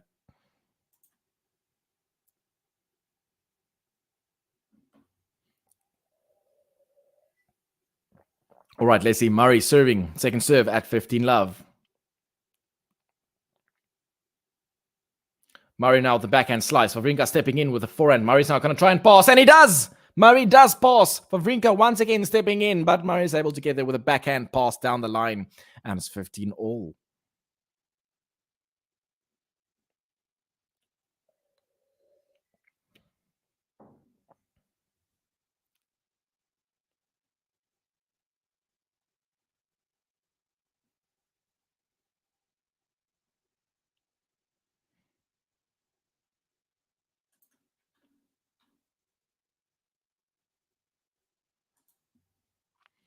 Murray now with a backhand which goes long, and it's 30-15.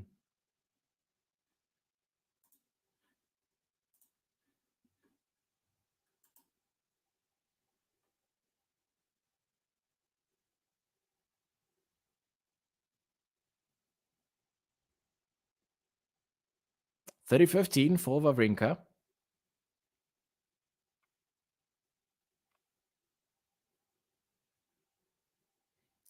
He serves a let first service. Yeah, Gene commenting, this match is getting really long. The match time is now 2 hours and 45 minutes. Very, very long one indeed.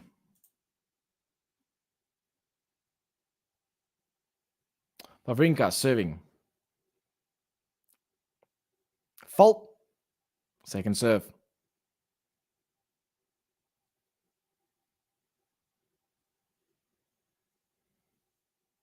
To the backhand of Murray. It's a nice and deep return. Murray now with a forehand to the forehand of Wawrinka. Is gonna. Oh, that's a pity. It's a big forehand attempt there by Wawrinka, but it just clips the net and it goes out, and it is 30 all. Murray now 2 points away from breaking and then maybe serving for the match.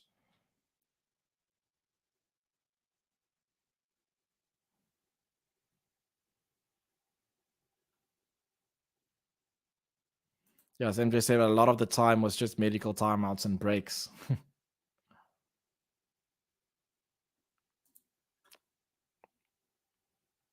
Fault.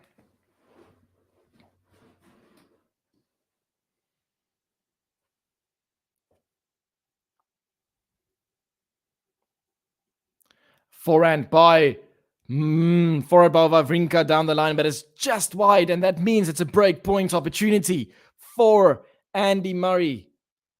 Big opportunity here for him to try and finish this match.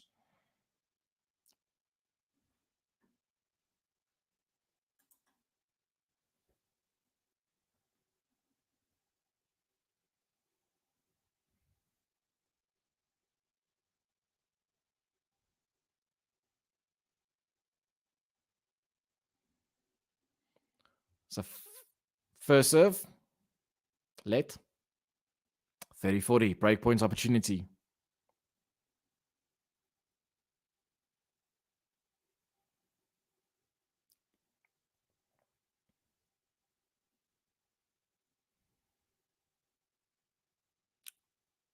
Oh, fault, second serve.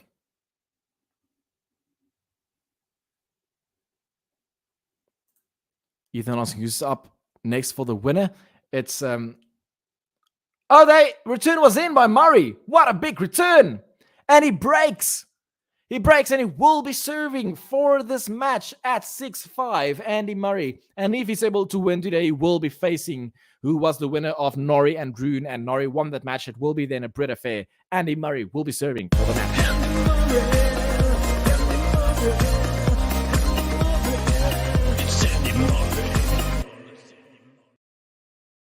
It was so strange. The return was so hard and deep that it was stunned silence by the crowd because nobody knew whether it was in or not, and it was in. Murray breaks and he will be serving for the match. Is there another twist in the tail? Or will Murray serve out this match?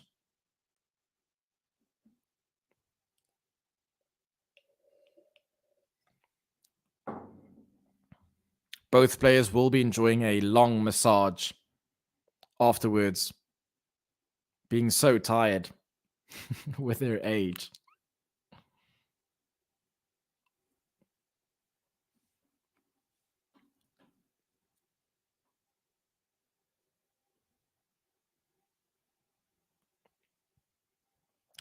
I must say the crowd wasn't very energetic throughout this match.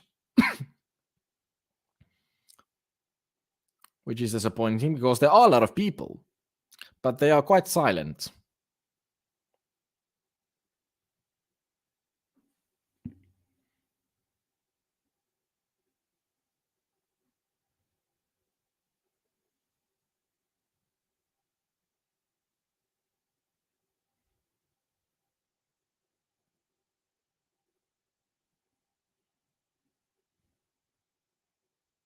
Okay, Andy Murray will be serving.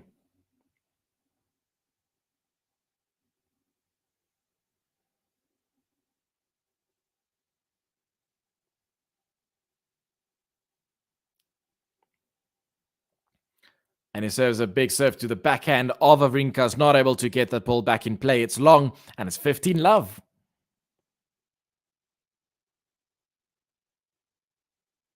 Okay, Capricorn saying that the American crowd had fun watching Anisimova, and now they're more relaxed. Yeah, maybe they're they still enjoy it, but maybe they are not as supporting a particular player, but rather just enjoying the match in general. As another return that's long by Wawrinka, and it's 30-love for Andy Murray.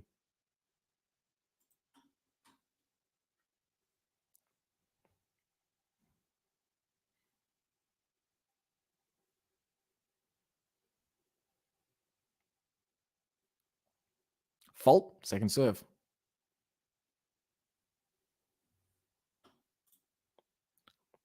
David saying, I guess, since he doesn't hope to see in Stan or Andy Murray's tournaments, doesn't see hope in Stan or Andy's tournaments, maybe that's why there's a lack of support. Could be.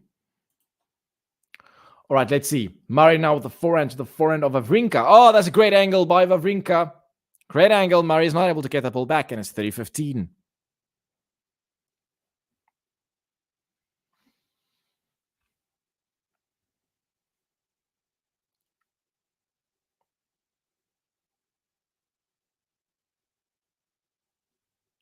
Is there still some hope for Stan Wawrinka?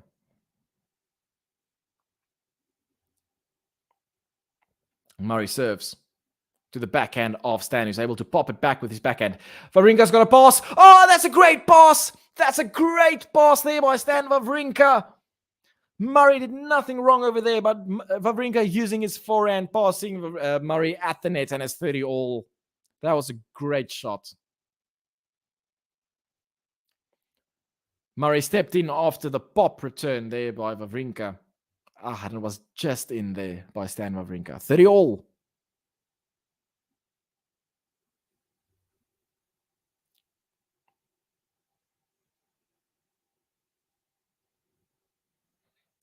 Serve there by Andy. Ooh, that's a good return there by Stan. Stan with a big forehand. Andy with a forehand to the forehand of Stan, who's stepping in. Oh, but Stan is in the net. There was such a big opportunity there for Wawrinka, and he knows it. He smashes his racket against the ground. There was such a big opportunity there. He hits it in the net, and it's 40-30, and that means that it's match point for Sir Andy Murray. Match point. All right, let's see. Can he convert?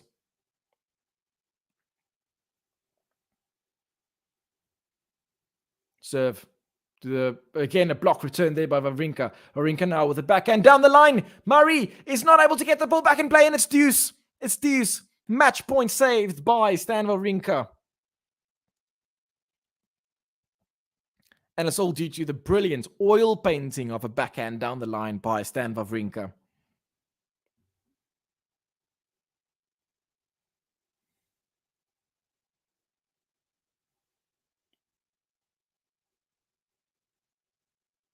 Back to deuce. He serves unreturned by Wawrinka, and it's another match point opportunity for Andy Murray. Match point. Can he convert this one? There's a question in the chat. What is the head-to-head? The head-to-head is 12-9 for... I'm actually not sure for who. But it's 12-9. I assume it's for Andy Murray. All right, let's see. Advantage Murray. Match point. He serves. A fault. Second serve.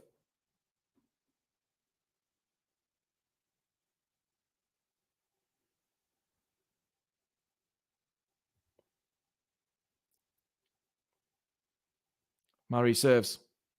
Very slow second serve. Backhand now by Wawrinka. Murray's in the net. That serve was just way too safe. Way too safe. Very slow in the hitting zone of Wawrinka. And it's back to deuce. Another match point save there by Wawrinka. Jamie, so thank you so much for your donation. Highly, highly appreciate it. So my men's and women's US Open champion. I'm going to get back to that right now. Let's just check quickly whether Murray can get through the service game. But thank you very much for your donation. There's a block return there again by Wawrinka. Now Wawrinka with a backhand slice. Murray now with the forehand to the backhand slice again of Wawrinka. Murray now with the forehand to the forehand of Wawrinka. Murray now with the forehand to the backhand of Wawrinka as they just keep it in the middle of the court. Who will take control? Wawrinka now with a big forehand. Oh, and Wawrinka shanks. Wawrinka shanks it. So unfortunate. Another shank. How many shanks have Wawrinka delivered now?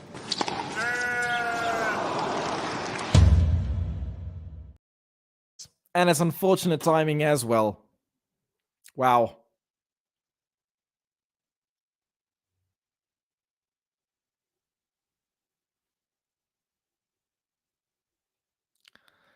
And it's another match point opportunity for Andy Murray. Third match point opportunity. What? Violation, loss of serve. So it's going to be second serve. Because it's a second warning, I assume he got a warning previously for a smash. And now he got a warning for taking too long. Now it's second serve. And he serves to the forehand of Wawrinka. Murray now with the forehand. Forehand of Wawrinka to the forehand of Murray. He goes down the line. Wawrinka now with a backhand to the backhand of Murray. Down the line. Wawrinka with a forehand. Murray with a forehand. Wawrinka now with a forehand. Down the line is big. Murray's able to get that back though. But it goes long. And Wawrinka takes the point. Wawrinka takes the point and it's back to deuce. And Murray sarcastically is showing thumbs to the umpire as if it's his fault by just enforcing the rules that are there. And it's back to deuce. And Murray saying thank you as if it's the umpire that made him lose that point. No, it was you. You took too long. It's the rules. Deuce.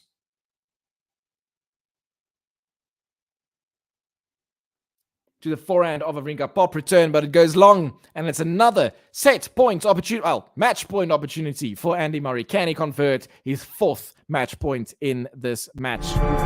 Match point.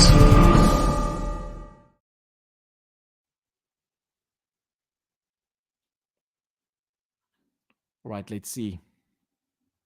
Match point for Andy Murray, number 4.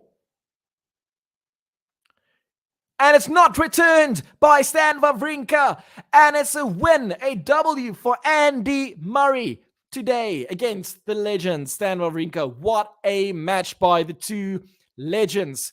We will probably not have a lot of opportunities to see them play often again in the future. But in the end, it is Andy Murray who goes through to the second round of Cincinnati. And he will be playing fellow Brit, Cam Norrie. What is his odds there? But for now, Andy Murray takes the W.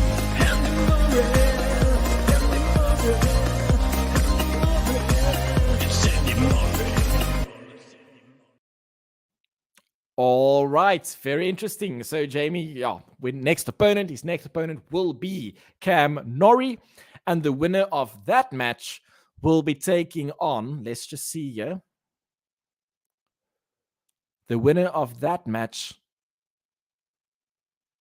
I'm trying to find them in the draw, will take on probably Casper Ruud. Why am I struggling to interpret this? Yes.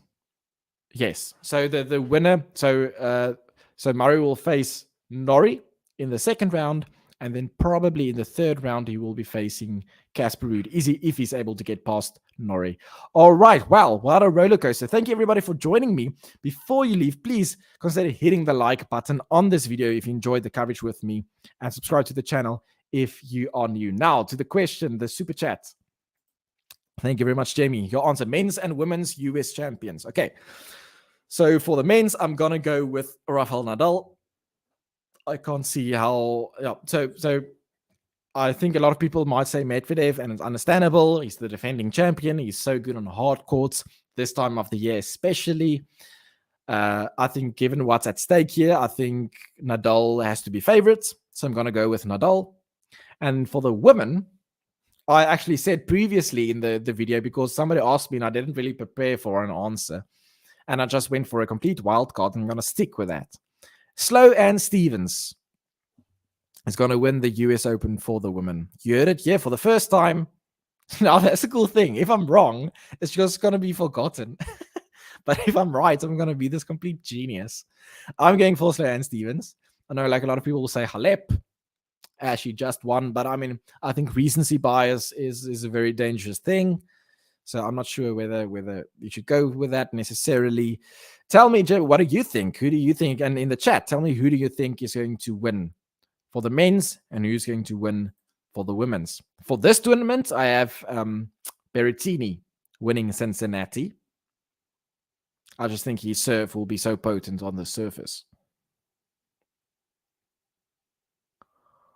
All right, let's see. David must be very delighted. People in my house trying to make me not celebrate Andy winning. Yeah, because it doesn't happen often, right? So you have to cherish these moments. Sorry about that. All right, let's see. Tough draw. It is a tough draw. So as Neil points out, he is ranked 47 now. So with a few injury pullouts, he could be seeded in the Australian Open if he gets a few wins here and the US Open. And that will help his draw a lot, I must say. Rude. Use the toilet umpire for that one. No, I'm not sure.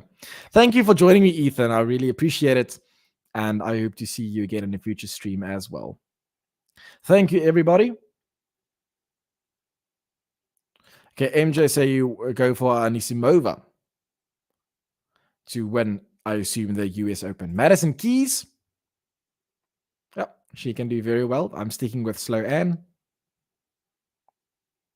Wow, Slow Ann, you get good odds on that. Yeah, I should maybe just put my money where my mouth is, eh? Jamie's saying, okay, at least now I know where not to place my bets. Yeah, you're 100% correct. I mean, whatever I predict is not going to, whatever I predict is going to happen is just not going to happen. That's just always the case. Even if it's like fairly straightforward bets. I would bet like Djokovic is going to beat like Istomin, and then Istomin wins.